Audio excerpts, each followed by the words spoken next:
ನಮಸ್ಕಾರ. Vital bank ಪ್ರಾಡಕ್ಟ್ಸ್ನಿಂದ doctor V P Hegde ಮಾತಾಡ್ತಾ ಇದ್ದೇನೆ. ಇವತ್ತು ಹಾಸನ ಕೃಷಿ ಕಾಲೇಜಿನ ಫೈನಲ್ ಇಯರ್ ಸ್ಟೂಡೆಂಟ್ಸ್ ಇಲ್ಲಿಗೆ ಒಂದು 21 ಡೇಸ್ಗೆ ಟ್ರೈನಿಂಗಿಗೆ ಬಂದಿದ್ದಾರೆ. ಪ್ರತಿ ವರ್ಷ ಬರುವ ಹಾಗೆಯೇ ಈ ವರ್ಷವೂ ಬಂದಿದ್ದಾರೆ. ಅವರಿಗೆ ಆರ್ಗ್ಯಾನಿಕ್ ಕಲ್ಟಿವೇಷನ್ ವಿಷಯ, ಆರ್ಗ್ಯಾನಿಕ್ ಅಂದರೆ ಏನಂತ ವಿಷಯಗಳನ್ನು 21 ದಿವಸದಲ್ಲಿ ಪ್ರಾಕ್ಟಿಕಲ್ ಆಗಿ ಮತ್ತು ಲೆಕ್ಚರ್ ಮುಖಾಂತರ ಅವರಿಗೆ ತಿಳಿಸಿಕೊಡ್ತಾ ಇದ್ದೇವೆ. ಮತ್ತು ಕೊನೆಗೆ ಹೋಗುವಾಗ ಒಂದು ದಿವಸ ಅವರಿಗೆ ಎಲ್ಲ ಅವರು ಟ್ರೈನಿಂಗ್ ಆದ ಸರ್ಟಿಫಿಕೇಟ್ಸನ್ನು ಅವರಿಗೆ ಹ್ಯಾಂಡ್ ಓವರ್ ಮಾಡಿಕೊಡ್ತೇವೆ. ಹಾಗಾಗಿ ಅವರು ಯಾಕೆ ಬಂದರು ಏನಂತ ಹೇಳ್ಬಿಟ್ಟು ಅವರ ಬಾಯಿಯಲ್ಲೇ ಕೇಳುವಂಥ ಒಂದು ಇದನ್ನು ಪ್ರಯೋಗವನ್ನು ನೋಡೋಣ. ನಮಸ್ತೆ, ಚಿನ್ಮಯ್ ಶೆಟ್ಟಿ ಅಂತ, ಉಡುಪಿಯಿಂದ. ನಾವು ಅಗ್ರಿ ಬಿಸ್ನೆಸ್ ಇನ್ಕ್ಯುಬೇಷನ್ ಅಂತ ಹೇಳಿ 4th ಇಯರಲ್ಲಿ ನಮಗೆ ಒಂದು ಟ್ರೈನಿಂಗ್ ಪ್ರೋಗ್ರಾಮ್ ಥರ ಮಾಡ್ತಾರೆ. ಸೊ 4th ಇಯರಲ್ಲಿ ಬೇಸಿಕಲಿ ಹೇಗಂತ ಅಂದರೆ ಫಸ್ಟ್ ಸೆಮಿಸ್ಟರಲ್ಲಿ 3 months ಫಸ್ಟ್ ನಮಗೆ ರಾವೆ ಪ್ರೋಗ್ರಾಮ್ ಅಂತ ಮಾಡ್ತಾರೆ. ಸೊ ಅದರಲ್ಲಿ ನಾವು ಹಳ್ಳಿಯಲ್ಲಿರ್ತೇವೆ. ಹಳ್ಳಿಯಲ್ಲಿ ರೈತರಿಂದ ಕಲಿಯೋದು ತುಂಬ ಇರುತ್ತೆ. ಸೊ ಅದನ್ನ ಮುಗಿಸ್ಕೊಂಡು ಬಂದು ನಮಗೆ 2 weeks KVK ಮತ್ತು ARSಗಳಲ್ಲಿ ಸೈಂಟಿಸ್ಟ್ಸ್ಗಳಿಂದ ಅಲ್ಲಿ ಏನೇನು ನಡೆಯುತ್ತೆ ಅಂತ ತಿಳ್ಕೊಳ್ಳಿ ಅಂತ ಅಲ್ಲಿಗೆ ಇಂಟರ್ನ್ಶಿಪ್ ಥರ ಅಲ್ಲಿ ಹಾಕ್ತಾರೆ. ಸೊ ಅಲ್ಲಿ 2 weeks ಮುಗಿಸ್ಕೊಂಡು ನಾವು ಇವಾಗ ABI ಅಂದರೆ ಅಗ್ರಿ ಬಿಸ್ನೆಸ್ ಇನ್ಕ್ಯುಬೇಷನ್ ಅಂತ ಅದರಲ್ಲಿ ಇಂಟರ್ನ್ಶಿಪ್ ಮಾಡೋಕ್ಕಂತ ಇಲ್ಲಿಗೆ ಬಂದು ವೈಟಲ್ ಪ್ಲಾಂಟ್ ಪ್ರಾಡಕ್ಟ್ಸ್ ಇಂಡಸ್ಟ್ರಿಗೆ ಬಂದಿದ್ದೇವೆ. ವಿ ಪಿ ಹೆಗ್ಡೆ ಸರ್ ನಮಗೆ ಟೀಚ್ ಮಾಡ್ತಿದ್ದಾರೆ. ಸೊ ಇಲ್ಲಿ ಬೇಸಿಕಲಿ ಆರ್ಗ್ಯಾನಿಕ್ ಫಾರ್ಮಿಂಗ್ನ ಪ್ರಾಕ್ಟಿಕಲ್ ಆಗಿ ಹೇಗೆ ಕಲಿಯಬಹುದು ಅಂತ ನೋಡೋಕ್ಕೆ ಅಂತ ಬಂದಿದ್ದೇವೆ. ನಾವು ನಮ್ಮ ಸಿಲೆಬಸಲ್ಲಿ ಮೋಸ್ಟ್ಲಿ ಕೆಮಿಕಲ್ ಆರ್ಗ್ಯಾನಿಕ್ ಎರಡನ್ನೂ ಕಲ್ತಿದ್ದೇವೆ. ಪ್ರಾಕ್ಟಿಕಲಿ ಅಪ್ಲಿಕೇಶನ್ ಮಾಡೋದು ಅಂತಂದರೆ ನಾವು ಇವಾಗ ರಾವೆ ಹೋದ ಟೈಮಲ್ಲೂ ನಾವು ನೋಡಿರೋದು ರೈತರೆಲ್ಲರೂ ಕಂಪ್ಲೀಟ್ಲಿ ಕೆಮಿಕಲ್ ಮೇಲೆ ಡಿಪೆಂಡ್ ಆಗಿದ್ದಾರೆ. ಸೊ ನಾವು ಅಗ್ರಿ ಸ್ಟೂಡೆಂಟ್ಸ್ ಆಗಿ ಹೇಗೆ ಆರ್ಗ್ಯಾನಿಕ್ನ ಮಾಡಿನೂ ಲಾಭದಾಯಕವಾಗಿ ಹೇಗೆ ಕೃಷಿ ಮಾಡ್ಬೋದು ಅಂತ ಇಲ್ಲಿ ಕಲಿಬೇಕು ಅಂತ ಬಂದಿದ್ದೇವೆ. ಇಲ್ಲಿಂದ ಹೋಗೋವಷ್ಟೊತ್ತಲ್ಲಿ ಕಂಪ್ಲೀಟ್ಲಿ ಆರ್ಗ್ಯಾನಿಕ್ ಫಾರ್ಮಿಂಗ್ ಬಗ್ಗೆ ಕಂಪ್ಲೀಟ್ ನಾಲೆಜ್ ಇಟ್ಕೊಂಡು ಬೇರೆಯವ್ರಿಗೆ ನಾವು ಹೇಳೋ ಥರ ಆಗಬೇಕು ಅಂತ. ಇಲ್ಲಿ ನಮಗೆ ಬಂದಾಗಿಂದ ವಸತಿ, ಊಟ ಎಲ್ಲನೂ ಸರೇ ಅರೇಂಜ್ ಮಾಡಿಕೊಟ್ಟಿದ್ದಾರೆ. ಇಲ್ಲಿ ಕ್ಲಾಸಸ್ ತಗೋತಾರೆ, ಪ್ಲಸ್ ಹೊರಗಡೆ ಪ್ರಾಕ್ಟಿಕಲ್ ಸೆಷನ್ಸು ತಗೋತಾರೆ. ಅದಕ್ಕೂ ಥ್ಯಾಂಕ್ಸ್ ಸರ್. ಇನ್ನೂ ಹೆಚ್ಚು ಕಲಿಬೇಕು ಇಲ್ಲಿ ಮುಗಿಸ್ಕೊಂಡು ಹೋಗೋ ಅಷ್ಟರಲ್ಲಿ ಅಂತ ಇಚ್ಛಿಸ್ತೇವೆ. ಯಾವ ರೀತಿ ಕಲ್ತ್ಕೊಂಡಿದ್ದೀರಿ ಅಂತ ಹೇಳುವ ವಿಚಾರಗಳನ್ನು ಇಂಡಿವಿಜುವಲ್ ಆಗಿ ನೀನು ಹೇಳಿದ್ದೀರಾ. ಆದರೆ ಮೇಜರ್ ಥಿಂಗ್ ಏನಂತ ಹೇಳಿದ್ರೆ, ವಾಟ್ ಈಸ್ ಆರ್ಗ್ಯಾನಿಕ್? ಈ ಆರ್ಗ್ಯಾನಿಕ್ ಅಂದರೆ ಏನು ಅಂತ ಎಲ್ಲ ರೈತರುಗಳಲ್ಲಿ ಭಾಳಷ್ಟು ಜನ ಇಲ್ಲಿ ಕಲ್ತ್ಕೊಂಡು ಹೋದವರನ್ನು ಬಿಟ್ಟು ಉಳಿದವರು ಆರ್ಗ್ಯಾನಿಕ್ ಅಂತ ಹೇಳಿದ್ರೆ ನಾವು ಇವತ್ತು ದನದ ಗೊಬ್ಬರ ಹಾಕ್ತೇವೆ, ಅಥವಾ ಇವತ್ತು ಆಡು ಕುರಿಗಳ ಗೊಬ್ಬರ ಹಾಕ್ತೇವೆ, ಅಥವಾ ಕೋಳಿ ಗೊಬ್ಬರ ಹಾಕ್ತೇವೆ, ಅಥವಾ ಮೀನು ಗೊಬ್ಬರ ಹಾಕ್ತೇವೆ. ಇದು ಅಂತ ಹೇಳಿದ್ರೆ ನಾವು ಆರ್ಗ್ಯಾನಿಕ್ನಲ್ಲಿ ಇದ್ದೇವೆ ಅಂತ. ಅಂದರೆ ಬೇಸಿಕಲಿ ಏನು ಅಂತ ಹೇಳಿದ್ರೆ ರಾಸಾಯನಿಕ ರಹಿತ ಕೃಷಿ ಅಂದರೆ ಆರ್ಗ್ಯಾನಿಕ್ ಅಂತ ತಿಳ್ಕೊಂಡಿದ್ದಾರೆ. ಬಟ್ ಇದು ಈ ರೀತಿ ನೀವು ಇಂಡಿವಿಜುವಲ್ ಆಗಿ ಒಂದೊಂದು raw materials, agriculture raw materials ಅನ್ನು ಹಾಕೊಂಡು ಬಂದರೆ ಅದು ಆರ್ಗ್ಯಾನಿಕ್ ಆಗುತ್ತಾ? ಅದು ಇಮಿಡಿಯೇಟ್ ಎಫೆಕ್ಟ್ ಕೊಡುತ್ತಾ? ಇಷ್ಟೇ ಮಾಡಿದವರಿಗೆ ಬಂದು ನಾವು ದನದ ಗೊಬ್ಬರ ಹಾಕ್ತೇವೆ ಅಥವಾ ನಾವು ಆಡು ಕುರಿಗಳ ಗೊಬ್ಬರ ಹಾಕ್ತೇವೆ ಅಂತ ಹೇಳೋರು ಸ್ವಲ್ಪ ದಿವಸದ ನಂತರ, ಅಥವಾ ಇನ್ನೊಂದಿದೆ, ಕೆಲವು ಆರ್ಗ್ಯಾನಿಕ್ ಮ್ಯಾನುಫ್ಯಾಕ್ಚರಿಂಗ್ ಮಾಡುವವರು ಅಂತ ಹೇಳಿ ನಮ್ಮ ಪ್ರಾಡಕ್ಟ್ ಇದು ಉಂಟು, ಇದನ್ನು ಹಾಕಿಬಿಟ್ರೆ ಆರ್ಗ್ಯಾನಿಕ್ ಆಗುತ್ತೆ ಅದೇ ಅಂತ ಹೇಳುವಂಥ ವಿಷಯಗಳು ಅವರು ಎಲ್ಲಿರ್ತಾರೆ. ಇದು marketing gimmicks. Manufacturing organic manufacturing ಮಾಡುವವ್ರದ್ದು ಆರ್ಗ್ಯಾನಿಕ್, ನಮ್ದು ಪ್ರಾಡಕ್ಟ್ ಈ ರೀತಿ ಆಗ್ತದೆ ಅಂತಾರೆ. ಯಾವುದೋ ಒಂದು ವಿಡಿಯೋ ನೋಡ್ಕೊಂಡು ಇದು ಮಾಡ್ತೀರಿ. ಬಟ್ ನೀವು ನಿಜವಾಗಿ ನಿಮಗೆ ಗೊತ್ತಿದ್ರೆ, ನೀವು ಆರ್ಗ್ಯಾನಿಕ್ ಅಂತ ಏನು ಅಂತ ಗೊತ್ತಿದ್ರೆ ನಿಮ್ಗೆ ಅದರಲ್ಲಿ ಎಷ್ಟು ಮಾರ್ಕೆಟಿಂಗ್ ಗಿಮಿಕ್ಸ್ ಇದೆ, ಎಷ್ಟು ನ್ಯಾಚುರಲ್ ಆಗಿ ಇದೆ, ಕಲಿಯಬೇಕಂತ ವಿಷಯ ಇದೆ ಅಂತೇಳಿ ನಿಮ್ಗೆ ಗೊತ್ತಾಗುತ್ತೆ. ಹಾಗಾದರೆ ಏನು ಆರ್ಗ್ಯಾನಿಕ್ ಅಂತೇಳಿ, ಆರ್ಗ್ಯಾನಿಕ್ ಅಂತ ಬರಬೇಕಾದ್ರೆ ಗೊತ್ತಾಗಬೇಕಾದ್ರೆ ಫಸ್ಟ್ ನಾನು ನಿಮಗೆ ಮೊದಲು ಹೇಳ್ತಾ ಇರೋದು, ಆರ್ಗ್ಯಾನಿಕ್ನಲ್ಲಿ 3 ಸ್ಟೆಪ್ಸ್ ಭಾಳ ಇಂಪಾರ್ಟೆಂಟ್. 3 ಹೆಜ್ಜೆಗಳು ಬಹಳ ಇಂಪಾರ್ಟೆಂಟ್. ಮೊದಲನೇ ಹೆಜ್ಜೆ ಏನು ಅಂತ ಹೇಳಿದ್ರೆ, ನೀವು ನಿಮ್ಮ ತೋಟವನ್ನು ಬರಿ ಕಾಲಿನಲ್ಲಿ ನಡೆದಿದ್ದೀರಾ ಅಂದರೆ ಅದಕ್ಕೆ ನಿಮಗೆ ಇಲ್ಲಿ ಪ್ರಶ್ನೆ ಬರ್ಬೋದು, ಏನು ಬರಿ ಕಾಲಿನಲ್ಲಿ ನಡೆಯುದು? ನಾವು ದೇವಸ್ಥಾನಕ್ಕೆ ಹೋಗ್ತಾ ಇದ್ದೀವ ಅಥವಾ ನಾವು ಎಲ್ಲಿಗೆ ಹೋಗ್ತಾ ಇದ್ದೀವ ಅಂತ ಅಲ್ಲ. ಇಲ್ಲಿ ಕಲಿಬೇಕಾಗಿರೋದು ಬರಿಕಾಲಿನಲ್ಲಿ. ಬರಿಕಾಲಂದಲೇ ಹೋಗ್ಬೇಕಂತ ಚಪ್ಪಲ್ ಶೂಸ್ ಹಾಕೊಂಡು ಹೋದ್ರೂ ಹೋಗ್ಬೋದು. ಆದರೆ ನಿಮ್ಮ ಮೈಂಡ್ ಎಲ್ಲಿರಬೇಕು ಅಂತ ಹೇಳಿದರೆ, ಆ ಮಣ್ಣು ಹೇಗಿದೆ ಅಂತ ಹೇಳ್ಬಿಟ್ಟು ಬರೀ ಕಾಲಿನಲ್ಲಿ ನಡೆದಿರಾ ಅಂತ ಯಾಕೆ ಹೇಳ್ತಾರೆ ಅಂದರೆ ಮಣ್ಣು ಆಗಿದೆ ಅಂತೇಳಿ. ಅಂದರೆ ಮಣ್ಣು ಗಟ್ಟಿಯಾಗಿದೆಯಾ, ಮಣ್ಣು ಸಾಫ್ಟ್ ಆಗಿದೆಯಾ, ಅಥವಾ ಅಲ್ಲಿ ಒಳ್ಳೆಯ ಡೈಜೆಸ್ಟೆಡ್ ಮೆಟೀರಿಯಲ್ಸ್ ಇದ್ದುಬಿಟ್ಟು ಮಣ್ಣು ಚೆನ್ನಾಗಿ ನೀರು ಎಳ್ಕೊಳ್ಳುತ್ತಾ ಹೇಗೆ ಅಂತ ಹೇಳುವಂಥ ವಿಚಾರಗಳನ್ನು ನೀವು ತಿಳ್ಕೊಂಡ್ರೆ ಬಹಳ ಒಳ್ಳೆಯದು. ಯಾಕಂತ ಹೇಳಿದರೆ ಈಗಿನ ಕಾಲದಲ್ಲಿ ರೈತರು ಕೃಷಿ ಮಾಡುವಂಥ ಯಾವ ರೀತಿ ಮಾಡ್ತಾ ಇದ್ದಾರೆ ಅಂತ ಹೇಳಿದರೆ,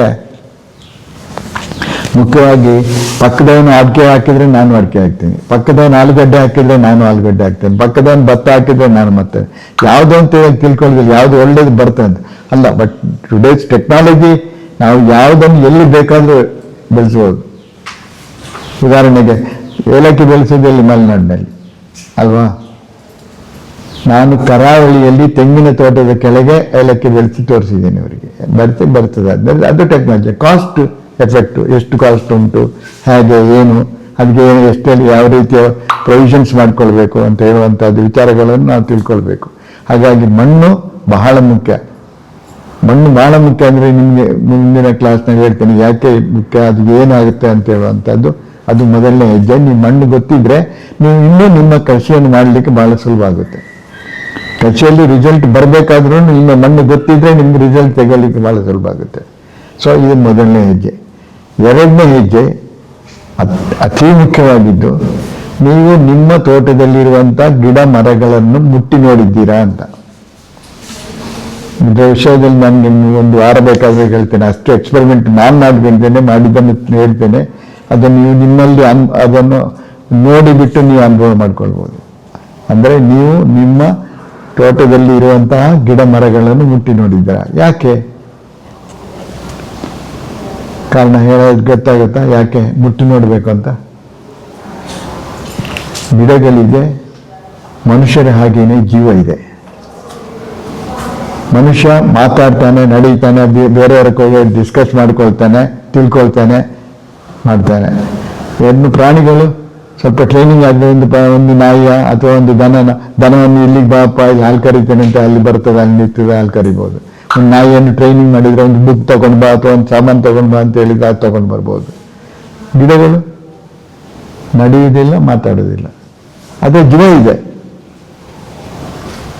ಹೇಗೆ ಅದನ್ನು ಹೇಗೆ ನಾವು ಅರ್ಥ ಮಾಡ್ಕೊಳ್ಬೇಕು, ಅದನ್ನು ಹೇಗೆ ಮಾತಾಡುವಾಗ ಯಾವ ರೀತಿ ಇರ್ತದೆ ಅಂತ ಹೇಳಿದರೆ ನಿಮಗೆ ಬಹಳ ಒಂದು ಆಶ್ಚರ್ಯನೇ ಆಗ್ಬೋದು. ನಿಮ್ಗೆ ಗೊತ್ತಿದ್ದಲ್ಲಿ ಗೊತ್ತಿರ್ಬೋದು, ಇಲ್ಲಾಂದ್ರೆ ಹೆಚ್ಚಿನವರಿಗೆ ಆಶ್ಚರ್ಯ ಆಗ್ಬೋದು.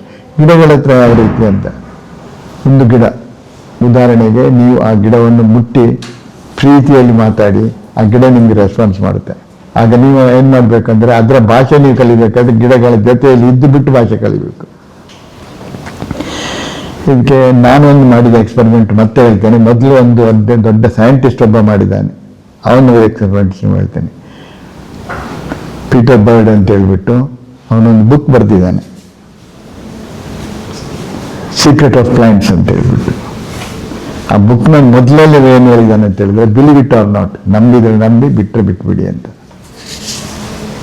Very good book. ನಿಮ್ಗೆ ಬುಕ್ ಸಿಕ್ಕಿದ್ರೆ ನೀವು ಅದನ್ನು ಓದ್ಕೊಳ್ಳಿ, ನಿಮ್ಗೆ ಬಹಳ ಒಳ್ಳೆಯ ಒಂದು ಅನುಭವ ಬರ್ತದೆ.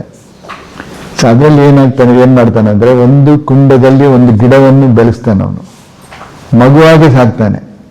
ಮಗುವಾಗಿ ಸಾಕಿಬಿಟ್ಟು ಮಾತಾಡ್ತಾ ಮಾತಾಡ್ತಾ ಮಾತಾಡ್ತಾ ಇದ್ಬಿಟ್ಟು ಅದು ಸ್ವಲ್ಪ ಬೆಳೀತದೆ. ಇವನು ಮಾತುಗಳನ್ನು ಕೇಳ್ತಾ ಇದೆ. ಹಾಗಾದ್ರೆ ಅದು ರೆಸ್ಪಾಂಡ್ ಮಾಡ್ತದಾ ಇಲ್ವಾ ಅಂತ ಇವನಿಗೆ ಗೊತ್ತಾಗಬೇಕು. But Peter bird engineer. ನೀವೀಗ ಹಾಸ್ಪಿಟಲ್ಸ್ಗೆ ಹೋಗಿ ಸ್ಕ್ಯಾನಿಂಗ್ ಹೋಗ್ಬಿಟ್ರೆ ಗ್ಯಾಜೆಟ್ಸ್ ಎಲ್ಲ ಫಿಟ್ ಮಾಡ್ತಾರಲ್ಲ, ಆ ಗ್ಯಾಜೆಟ್ ಪ್ರಿಪೇರ್ ಮಾಡುವಂಥ ಇಂಜಿನಿಯರ್ ಅವನು. ಮನುಷ್ಯರಿಗೆ ಆಯಿತು, ಪ್ರಾಣಿಗಳಿಗೂ ಆಯಿತು. ಪ್ರಾಣಿಗಳನ್ನು ನೋಡಿದಾಗ ಏನಾಗುತ್ತೆ ಅಂತ ಹೇಳಿದ್ರೆ, ಈಗ ಉದಾಹರಣೆಗೆ ಒಂದು ಎಕ್ಸಾಂಪಲ್ ಕೊಡ್ತೇನೆ. ಆನೆಗಳನ್ನು ಹಿಡಿಯಲಿಕ್ಕೆ ಕೆಡ್ಡ ಮಾಡ್ತಾರೆ ಅಲ್ವಾ? ಕೆಡ್ಡ ಮಾಡಿ ಒಂದು ದೊಡ್ಡ ಮರದ ತುಂಡುಗಳಿಂದ ಹಾಕಿಬಿಟ್ಟು ಕಟ್ಟಿಬಿಟ್ಟು ಒಳಗೆ ಇಟ್ಬಿಟ್ಟು ಗಾರ್ಡ್ಸ್ ಎಲ್ಲ ವಾಚ್ ಮಾಡ್ತಾ ಇರ್ತಾರೆ. ಆದರೆ ರಾತ್ರಿ ಹೊತ್ತು ಕಾಡಾನೆಗಳು ಬಿಡಿಸ್ಲಿಕ್ಕೆ ಬರ್ತವೆ. ಶಬ್ದಕ್ಕಿಂತ ಏನು ಕಾಣೋದಿಲ್ಲ ನಮಗೆ. 2 ಕಿಲೋಮೀಟರ್ 3 ಕಿಲೋಮೀಟರ್ ದೂರದಲ್ಲಿದ್ದ ಕಾಡಾನೆಗಳು ಬಿಡಿಸ್ಲಿಕ್ಕೆ ಬರ್ತವೆ. ಆಗ ಗಾರ್ಡ್ಸ್ ಅವುಗಳನ್ನು ಚೇಂಜ್ ಮಾಡಲಿಕ್ಕೆ ಫೈರಿಂಗ್ ಮಾಡಬೇಕು, ಏನಾದರೂ ಮಾಡ್ಕೊಂಡು ಚೇಂಜ್ ಮಾಡಬೇಕು. ಇದು ಹೇಗೆ ಗೊತ್ತಾಯ್ತು ಅಲ್ಲಿಗೆ? ಅವುಗಳು ಮಾತಾಡುವಂಥದ್ದು ವೈಬ್ರೇಷನ್ ಮುಖಾಂತರ. ನಮಗೂ ಗೊತ್ತಾಗೋದಿಲ್ಲ. ಆ ವೈಬ್ರೇಷನ್ನಲ್ಲಿ ಕಾಡಾನೆಗೆ ಗೊತ್ತಿದೆ, ನಾನು ಕಷ್ಟದಲ್ಲಿದ್ದೇನೆ, ನನ್ನನ್ನು ಬಿಡಿಸಿಕೊಂಡು ಹೋಗುವಂಥ ಕಾಡಾನೆ, ಈ ಸಿಕ್ಕಿಬಿದ್ದ ಆನೆಗಳು ಕಳಿಸ್ತವೆ. ಸೊ ಅದೇ ರೀತಿ ಇವನು ಗಿಡಕ್ಕೆ ನೋಡು ಅಂತೇಳಿ, ಅದೇ ರೀತಿ ಉಂಟಾ ಏನಾದ್ರು ನೋಡು ಅಂತ ಹೇಳ್ಬಿಟ್ಟು ಇವನು ಒಳ್ಳೆ ಚೆನ್ನಾಗಿ ಮಗುವಾಗೆ ಸಾಕಿದ ಒಂದು ಗಿಡಕ್ಕೆ ಕೊನೆಯ ಎಲೆಗೆ ಬೆಂಕಿ ಕೊಡ್ಲಿಕ್ಕೆ ಹೋಗ್ತಾನೆ.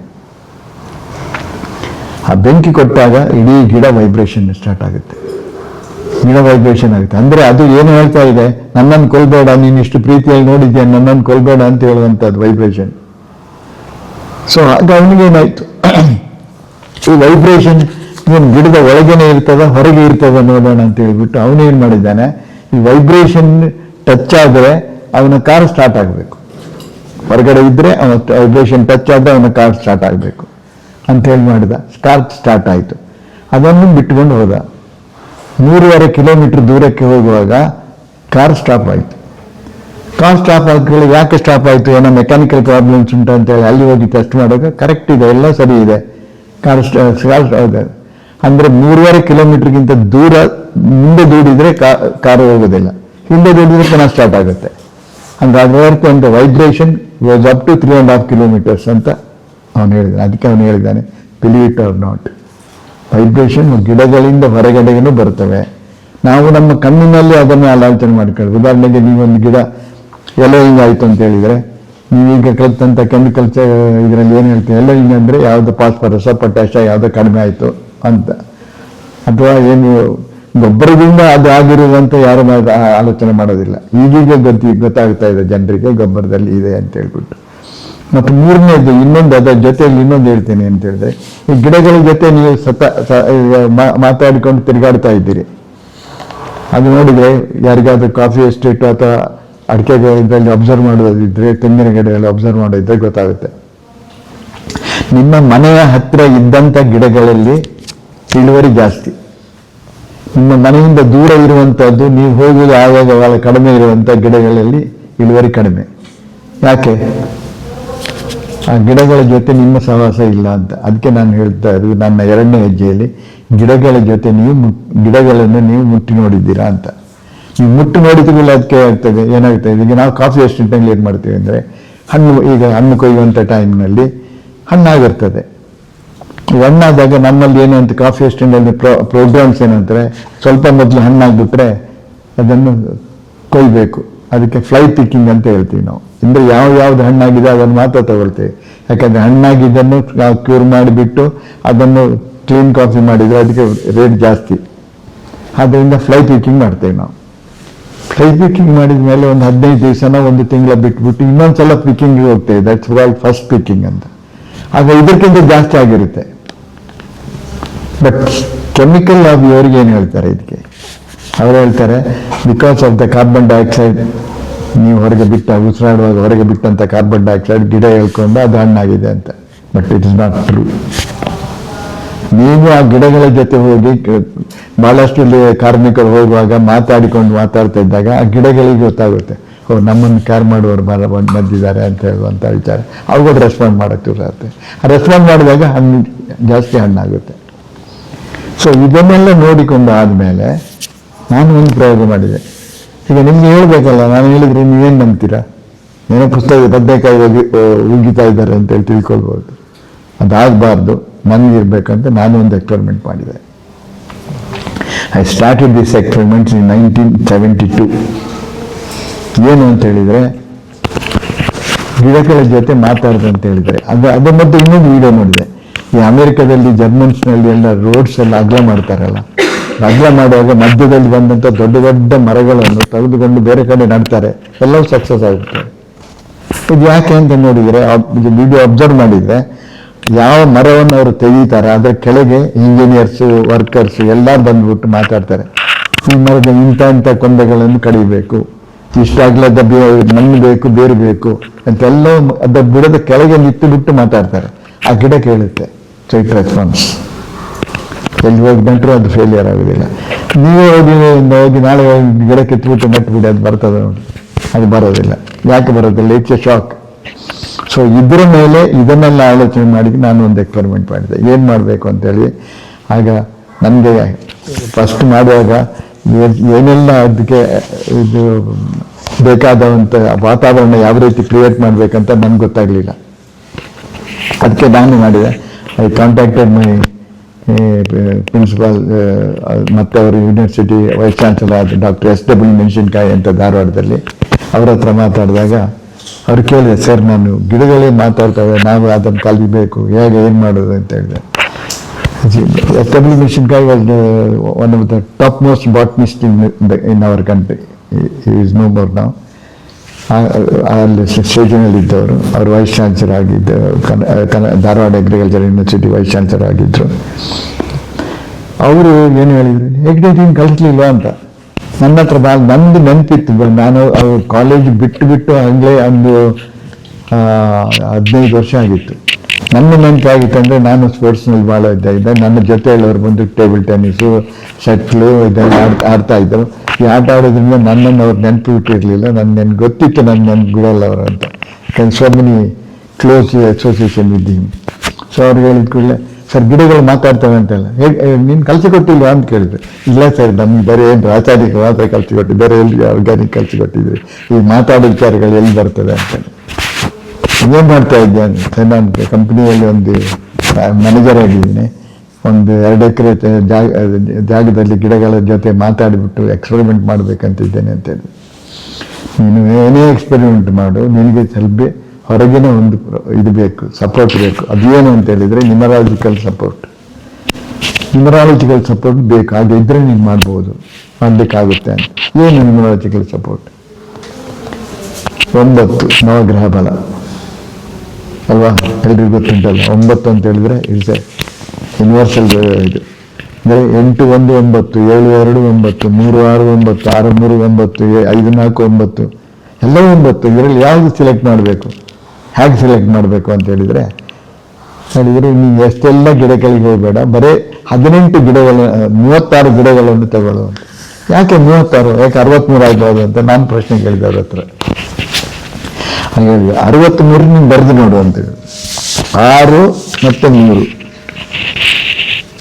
ಅಲ್ವಾ, ಹೀಗೆ ಬರ್ತದೆ 6 ಮತ್ತು 3.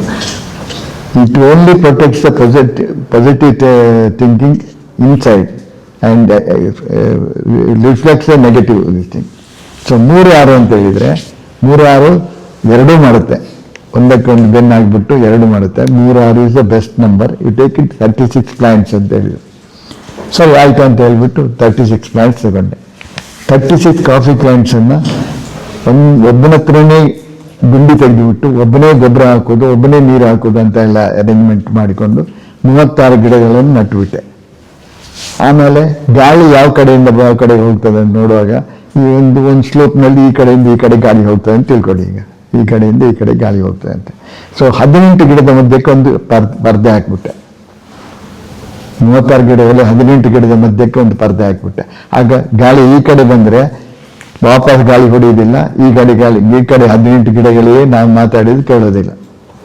ಈ 18 ಗಿಡಗಳಿಗೆ ಮಾತ್ರ ಕೇಳ್ತದೆ ನಾನು ಮಾತಾಡಿದೆ. ಏನು ಮಾತಾಡಬೇಕು ಅಂತ ಹೇಳ್ಬಿಟ್ಟು ಒಂದು 2 3 4 ತಿಂಗಳು ಗಿಡಗಳನ್ನು ಬೆಳೆಸಿದ ಮೇಲೆ ಈ 18 ತಿಂಗಳ ಜೊತೆ ಯಾವ ಗಿಡಗಳ ಜೊತೆ ಮಾತಾಡ್ಬೇಕಾ ನಾನು ಮಾತಾಡಲಿಕ್ಕೆ ಶುರು ಮಾಡಿದೆ. 30 ದಿವಸದ ನಂತರ ನಿಮ್ಮನ್ನು ತೆಗೆದುಕೊಂಡು ಬೇರೆ ಕಡೆ ನಡ್ತೀನಿ. ಅದು ರೆಡಿ ಮಾಡಿಬಿಟ್ಟು ಪಿಟ್ಟು ಗಿಟ್ಟು ಅವರ ಗೊಬ್ಬರ ಹಾಕೋದು ಎಲ್ಲವನ್ನು ರೆಡಿ ಮಾಡಿ, ನೀರಿನ ವ್ಯವಸ್ಥೆ ಎಲ್ಲ ರೆಡಿ ಮಾಡಿಬಿಟ್ಟು 36 ಗುಂಡಿಗಳನ್ನು ಮಾಡಿ ಇಟ್ಟುಬಿಟ್ಟೆ. ಈ 18 ಗುಂಡಿಗಳಲ್ಲಿ 18 ಗಿಡಕ್ಕೆ ಜೊತೆಯಲ್ಲಿ 30 ದಿವಸದ ನಂತರ ನಿಮ್ಮನ್ನು ತೆಗೆದುಕೊಂಡು ಬೇರೆ ಕಡೆ ನಡ್ತೇನೆ. ಮತ್ತು 29, 28, 27, 21 ನಾಳೆ ನಿಮ್ಮನ್ನು ಗಿಡಗಳನ್ನು ತೆಗೆದುಕೊಂಡು ನಡ್ತೇನೆ ಅಂತ. ಈ ಗಿಡಗಳಿಗೆ ಗೊತ್ತಿಲ್ಲ, ಮಾತಾಡಲಿಲ್ಲ. ಈ ಗಿಡಗಳ ಜೊತೆಯಲ್ಲಿ ಮಾತಾಡಿದೆ. ಈ ಎಲ್ಲ 36 ಗಿಡಗಳನ್ನು ತಗೊಂಡೋಗಿ ಬೇರೆ ಕಡೆ ನಡುವಾಗ 25-30 ದಿವಸದ ನಂತರ ನನಗೆ I had A shock of my life. ಗಿಡ ಏನು ತಿಳ್ಕೊಂಡಿದೆ, ಏನು ಮಾತಾಡಿದ್ದು ಕೇಳ್ಕೊಂಡಿದೆ ಅಂತ ಗೊತ್ತಾಗುತ್ತೆ. ಈ 18 ಗಿಡಗಳ ಜೊತೆ ಎಲ್ಲಿ ಮಾತಾಡಿದ್ದೀನ ಆ ಗಿಡಗಳು ಏನು ಆರಾಮ ಒಂದು ಬಸ್ನಿಂದ ಇನ್ನೊಂದು ಬಸ್ ಹತ್ಕೊಂಡು ಹೋದಾಗ ಹೋಗ್ಬಿಡ್ತವೆ. ಈ 18 ಗಿಡಗಳು ಯಾವ ಜೊತೆಯಲ್ಲಿ ನಾನು ಮಾತಾಡಲಿಲ್ವ ಅದು 20-25 ದಿವಸದಲ್ಲಿ ಒಂದೊಂದೇ ಸಾಯ್ಲಿಕ್ಕೆ ಶುರುವಾಯಿತು. It's A shock for them. ನಾವು ಹೋಗ್ಬೇಕು ಅಂದರೆ ನೀವು ಹೇಳಿದ ಮಾತನ್ನು ಗಿಡಗಳು ಕೇಳಿಕೊಂಡಿದ್ದಾವೆ ಅಂತ ಹೇಳುವಂಥದ್ದು ಅಲ್ಲಿ ಕನ್ಫರ್ಮ್ ಆಯಿತಾ. This is one experiment. ಇನ್ನೊಂದು ಎಕ್ಸ್ಪೆರಿಮೆಂಟ್ ಮಾಡಿದ್ದೆ. ಏನಂತ ಹೇಳಿದರೆ, ಇದು ನಾನು ಮಾಡಿದ್ದು ಸರಿ ಇರ್ಬೋದು, ಏನೋ ತಪ್ಪಿರ್ಬೋದು ಅಂತ ಹೇಳ್ಬಿಟ್ಟು ಸುಮ್ಮನೆ ಸುತ್ತಾಡ್ತಾ ಇದ್ದೆ. ಬೇರೆ ಬೇರೆ ತೋಟಕ್ಕೆ ಹೋಗ್ಬಿಟ್ಟು ಬರುವಾಗ ಒಂದು ಕಡೆ ನಾನು ಒಂದು ಟೂರ್ಗೆ ಹೋಗಿ ವಾಪಸ್ ಬರುವಾಗ ಒಂದು ಲೇಔಟ್ನಲ್ಲಿ ಎಲ್ಲ ಮನೆಗಳ ಮುಂದೆ ತೆಂಗಿನ ಗಿಡಗಳನ್ನು ನಟ್ಟು ಬಿಟ್ಟಿದ್ದಾರೆ. ನೋಡ್ತಾ ಬಂದೆ. ನೋಡುವಾಗ ಕೆಲವು ತೆಂಗಿನ ಗಿಡಗಳಲ್ಲಿ ಫಸಲೇ ಇಲ್ಲ, ಇನ್ನು ಕೆಲವುಗಳಲ್ಲಿ ಸ್ವಲ್ಪ ಇದೆ, ಇನ್ನು ಕೆಲವುಗಳಲ್ಲಿ ಸ್ವಲ್ಪ ಜಾಸ್ತಿ ಇದೆ. ಇದು ಯಾಕೆ ಅಂತ ಹೇಳ್ಬಿಟ್ಟು ಜಾಸ್ತಿ ಇದ್ದವರ ಮನೆಗೆ ಹೋದೆ. ಅವ್ರಿಗೆ ಹೋದಾಗ ನನ್ನ ಇಂಟೆನ್ಷನ್ ಏನು ಅಂತ ಅವ್ರಿಗೆ ಹೇಳ್ಕೊಳ್ಳಿಲ್ಲ. ನಾನು ಹೇಳ್ಕೊಂಡಿದ್ದು, ಇಷ್ಟು ಕಾಯಿ ಹಿಡಿದಿದ್ದಲ್ಲ ನಿಮ್ಮ ಮರದಲ್ಲಿ, ಎಲ್ಲಿಂದ ತಗೊಂಡು ಬಂದ್ರಿ ಗಿಡದ ಬೀಜ, ಎಲ್ಲಿಂದ ತಗೊಂಡು ಬಂದ್ರಿ ಅಂತ ಅವ್ರ ಹತ್ರ ಕೇಳಕ್ಕೆ ಹೋದೆ. ಅಲ್ಲಿ ಹೋದ ಕೂಡಲೇ, ಒಳಗೆ ಹೋದ ಕೂಡಲೇ ನನಗೆ ಭಾಳ ಖುಷಿ ಆಯ್ತು. ಏನಂದರೆ ಒಳ್ಳೆ ಸಂಸ್ಕೃತ, ಒಳ್ಳೆಯ ಇದು ಹೇಳ್ತೀನಿ, ಒಳ್ಳೆಯ ಭಾವನೆ ಇರುವಂಥ ಗಂಡ ಹೆಂಡತಿ ಇಬ್ಬರು ಬಂದು, ಬನ್ನಿ ಕೂತ್ಕೊಳ್ಳಿ, ಟೀ ಕುಡೀರಿ, ಕಾಫಿ ಕುಡೀರಿ, ಯಾಕೆ ಬಂದ್ರಿ ಅಂತೆಲ್ಲ ಕೇಳಿಬಿಟ್ರು. ನಂಗೆ ಖುಷಿ ಆಯ್ತು ಅವ್ರು ಮಾತಾಡಿದಾಗ. ಅದೇ ಕೇಳಿದೆ, ಗಿಡ ಬೀಜ ಎಲ್ಲಿಂದ ತಂದೆ ಭಾಳ ಚೆನ್ನಾಗಿ ಹಿಡಿದಿದ್ದಲ್ವ ಅಂತ ಹೇಳ್ಬಿಟ್ಟು. ಇಲ್ಲ ಸರ್, ನಾವೆಲ್ಲ ಪ್ಲಾಟ್ ತಗೊಂಡಿದ್ದೀವಿ, ಮನೆ ತಗೊಂಡಿದ್ದೀವಿ, ಅಲ್ಲಿ ಲೇಔಟ್ ಮಾಡಿದವರೇ ಗಿಡ ನಟ್ಬಿಟ್ಟಿದ್ದಾರೆ. ಅದು ಎಲ್ಲರೂ ಒಂದೇ ರೀತಿ ನಟ್ರೆ ಆ ಗಿಡಗಳಲ್ಲಿ ಗಿಡಗಳಿಲ್ಲ ಅಲ್ವ, ಅದು ಗೊತ್ತಿಲ್ಲ ಸರ್ ನಮಗೆ ಅಂತ ಹೇಳಿದ್ರು. ಅವ್ರು ಮಾತಾಡೋದ್ರಲ್ಲಿ ನಿಮ್ಗೆ ಗೊತ್ತಾಯಿತು. ಒಳ್ಳೆಯ ಮನಸ್ಸು. ಪ್ರತಿ ದಿವಸ ಅವ್ರು ಏನು ಮಾಡ್ತಾರೆ, ಆ ಗಿಡದ ಬುಡಕ್ಕೆ ಬಂದ್ಬಿಟ್ಟು ಕೈಕಾಲು ತೊಳೆದುಬಿಟ್ಟು ಗಿಡಕ್ಕೆ ನೀರು ಹಾಕ್ತಾ ಇರ್ತಾರೆ, ಮಾತಾಡುವಂಥದ್ದು. ಅವ್ರು ಮಾತಾಡೋ ರೀತಿ ನೋಡಿದರೆ ಗಂಡ ಹೆಂಡತಿ ಮಧ್ಯದಲ್ಲಿ ಯಾವ ಜಗಳನೇ ಆಗಿರ್ಲಿಕ್ಕಿಲ್ಲ. ಯಾಕಂದರೆ ಅವರು ಜಗಳ ಆಡಿ ಚೂರು ಕೂಡ ಕೇಳ್ತಾ ಇರಲಿಲ್ಲ. ಅಂತ ರೀತಿಯ ಒಂದು ಸೌಮ್ಯತೆ ಅವ್ರ ಹತ್ರ ಇತ್ತು. ಸೊ ಅದು ತಿಳ್ಕೊಂಡೆ ನಾನು, ಇದು ಈ ಗಿಡ ಈ ಬುದ್ಧಿಯನ್ನು ಯಾಕಂದರೆ ಈ ಬ್ಯಾಕ್ಗ್ರೌಂಡ್ ಇತ್ತಲ್ಲ ನನಗೆ, ನನ್ನ ಆಲೋಚನೆ ಆ ರೀತಿ ಹೋಯಿತು. ಇವರ ಪ್ರೀತಿಯಿಂದ ಈ ಗಿಡಕ್ಕೆ ಎಷ್ಟು ಕೊಡ್ತದೆ ಅಂತ. ಇದನ್ನು ಕನ್ಫರ್ಮ್ ಮಾಡಬೇಕಂತ ಅದೇ ಲೇಔಟ್ನಲ್ಲಿ ಎಲ್ಲಿ ಕಾಯಿಗಳು ಬಿಡ್ತಾ ಇಲ್ವ ಅವ್ರ ಮನೆಗೆ ಹೋದೆ, ನೋಡೋಣ ಅಂತ ಹೇಳ್ಬಿಟ್ಟು. ಅವ್ರ ಮನೆಗೆ ಹೋದ್ರೆ ಅದು ಹೋಗುವಾಗಲೇ ಯಾಕೆ ಬಂದ್ರಿ, ಏನಾಯಿತು ಅಂತ ಮಾತಾಡೋಕ್ಕೆ ಶುರು ಮಾಡಿದ್ರು. ನೋಡಾಗಲೇ ಗೊತ್ತಾಯ್ತು ಇದು ಎಣ್ಣೆ ಪಾರ್ಟಿ ಅಂತ. ಆಯ್ತಾ, ಅವ್ರಿಗೆ ಅವ್ರಿಗೆ ಗಿಡದಲ್ಲಿ ಕಾಲಿದೂ ಇಲ್ಲ, ಅವ್ರು ಮಾತಾಡೋದು ಇಲ್ಲ, ಯಾವುದೋ ಬೇರೆ ಇದು ಉಂಟು. ಹಾಗಾಗಿ ಆ ಮರಗೆ ಇಳುವರಿ ಕೊಟ್ಟಿಲ್ಲ ಅಂತ. ಸೊ ಆದ್ಮೇಲೆ ಪುನಃ ಬಂದ್ಬಿಟ್ಟೆ ಅವ್ರ ಹತ್ರ ಕೇಳಿದೆ, ನಿಮ್ಗೆ ಯಾರಾದ್ರೂ ಒಂದು ತೋಟ, ತೆಂಗಿನ ತೋಟ ಜಾಸ್ತಿ ಮಾಡಿ ಇದ್ದವರು, ಇದೇ ರೀತಿ ಕಾಯಿ ಬಿಡುವಂತ ಗಿಡಗಳು ಇದೆ, ಅದು ಗೊತ್ತಿದೆ ನಿಮ್ಗೆ ಅಂತ. ಇಲ್ಲ ಮುಂಗಡೆ ಹೋಗಿ ಒಂದು 5 ಕಿಲೋಮೀಟರ್ ದೂರದಲ್ಲಿ ಒಬ್ರು ಇದ್ದಾರೆ, ಅವ್ರಿಗೆ ಬಿಸ್ನೆಸ್ ಎಲ್ಲ ಉಂಟು, ತೋಟನೂ ಉಂಟು, ಅವ್ರು ಸ್ವಲ್ಪ ಕಾಯಿ ಚೆನ್ನಾಗಿ ಉಂಟಂತ ಎಲ್ಲರೂ ಹೇಳ್ತಾರೆ, ಹೋಗಿ ನೋಡಿ ಅಂತೇಳಿ. ಸೊ ಅವ್ರ ಮನೆಗೆ ಹೋದೆ. ಅವ್ರ ಮನೆಗೆ ಹೋಗಿ ಕೇಳುವಾಗ ಮಾತಾಡೋದು ಒಳ್ಳೇದಾಯ್ತು. ನಾನು ನನ್ನ ಕ್ವಾಲಿಫಿಕೇಶನ್ ಅದು ಎಲ್ಲ ಹೇಳಿದ ಮೇಲೆ ಹೇಳಿದ್ರು, ನಮ್ಮ ತೋಟಕ್ಕೆ ಬನ್ನಿ ಹೋಗಿ ನೋಡೋಣ ಅಂತ ಹೇಳಿದ್ರು. ಸೊ ಅವ್ರ ಮನೆ ಮುಂದೆ ಒಂದು 10 ಮರ ಇತ್ತು, ಅದ್ರಲ್ಲಿ ಒಳ್ಳೆ ಕಾಯಿ ಇತ್ತು, ಇವರು ಹೇಳಿದಾಗನೇ ಒಳ್ಳೆ ಕಾಯಿ ಇತ್ತು. ಅವ್ರ ತೋಟಕ್ಕೆ ಹೋಗಿ ನೋಡಿದೆ. ತೋಟಕ್ಕೆ ನೋಡಿ ಇಷ್ಟು ಕಾಯಿ ಇರಲಿಲ್ಲ, ಸ್ವಲ್ಪ ಅದ್ರ ಕಾಯಿ ಚೆನ್ನಾಗಿತ್ತು. ಒಂದು ಇಲ್ಲಿ ಇವರ ಮನೆ ಮುಂದೆ ಒಂದು 120 ಕಾಯಿ ಹಿಡಿದಿದ್ರೆ, ಅಲ್ಲಿ ಒಂದು 70-80 ಕಾಯಿ ಹಿಡಿದಾಗಿತ್ತು. ಹಾಗೆ ಅವ್ರ ಹತ್ರ ಕೇಳಿದೆ, ನೀವು ನಿಮ್ಮ ತೋಟಕ್ಕೆ ಎಷ್ಟು ಸಲ ಬರ್ತೀರಿ ಅಂತ. ಹೌದು, ನಮಗೆ ಬಿಸ್ನೆಸ್ ಎಲ್ಲ ಇದೆ, ವಾರಕ್ಕೊಂದ್ಸಲ ಹೋಗ್ತೀನಿ, ಒಳ್ಳೆ ಮ್ಯಾನೇಜರ್ ಇದ್ದಾರೆ, ಚೆನ್ನಾಗಿ ನೋಡ್ತಾರೆ, ಹಾಗಾಗಿ ಕಾಯಿ ಚೆನ್ನಾಗಿ ಬರ್ತಾ ಇದೆ, ತೊಂದರೆ ಅಂದರೆ ಅವ್ರಿಗೆ 70-80 ಮಂದಿ ಇದ್ರು ಒಳ್ಳೇದೇ ಕಾಯಿ, ಒಳ್ಳೆ ಅಂತ ತಿಳ್ಕೊಂಡಿದ್ವಿ. ಸೊ ನೀವು ಹಾಗಾದರೆ ತೋಟಕ್ಕೆ ಎಷ್ಟು ಸಲ ಹೋಗ್ತೀರಿ ಅಂತ. ವಾರಕ್ಕೊಂದ್ಸಲ ಹೋಗ್ತೇನೆ ಅಥವಾ 15 ದಿವಸಕ್ಕೊಂದ್ಸಲ ಹೋಗ್ತೇನೆ ಅಂತ ಹೇಳಿ ಅಲ್ಲಿ ಎಲ್ಲ ತೋಟ ಗೀಟ ಎಲ್ಲ ನೋಡ್ಕೊಂಡು ಬಂದೆ. ನನ್ನ ಮನಸ್ಸಿನಲ್ಲಿ ಒಂದು ಗಾದೆ ಹೊಳೆಯಿತು, ಏನು ಅಂದರೆ, ನಾನು ಮಾಡಿದ್ದು ಉತ್ತಮ, ಮಗ ಮಾಡಿದ್ದು ಮಧ್ಯಮ, ಹಾಳು ಮಾಡಿದ್ದು ಹಾಳು ಅಂತ. ಇವರು ಮ್ಯಾನೇಜರ್ ಆದ್ರೂ, ಅವರು ಒಳ್ಳೆಯವರಾದ್ರೂ ಅಷ್ಟು ಕಾಯಿ, ಇವರು ಮನೆಯ ಮುಂದೆ ಇರುವಂಥ 10 ಗಿಡದ ಕಾಯಿಗಳು ಅಲ್ಲಿ ಇಲ್ಲ. ಹಾಗಾದರೆ ಸವಾಸ ದೋಷ, ಸಂಘ ದೋಷ ಅಂತ ಹೇಳುವಂತ ಏನೋ ಹೇಳ್ತೀರಲ್ಲ, ಹಾಗಾಗಿ ನೀವು ಗಿಡಗಳನ್ನು ಮುಟ್ಟಿ ನೋಡಿದ್ದೀರಾ ಅಂತ ಹೇಳುವಂಥ ಒಂದು ನನಗೆ ಬಂತು. ಸೊ ಇದನ್ನು ಇನ್ನೂ ಪ್ರಯೋಗ ಮಾಡಬೇಕು ಅಂತ ಹೇಳ್ತಾ ಆಲೋಚನೆ ತಲೆಯಲ್ಲಿ ತಿರುಗುತ್ತಾ ಇರ್ತಿತ್ತು.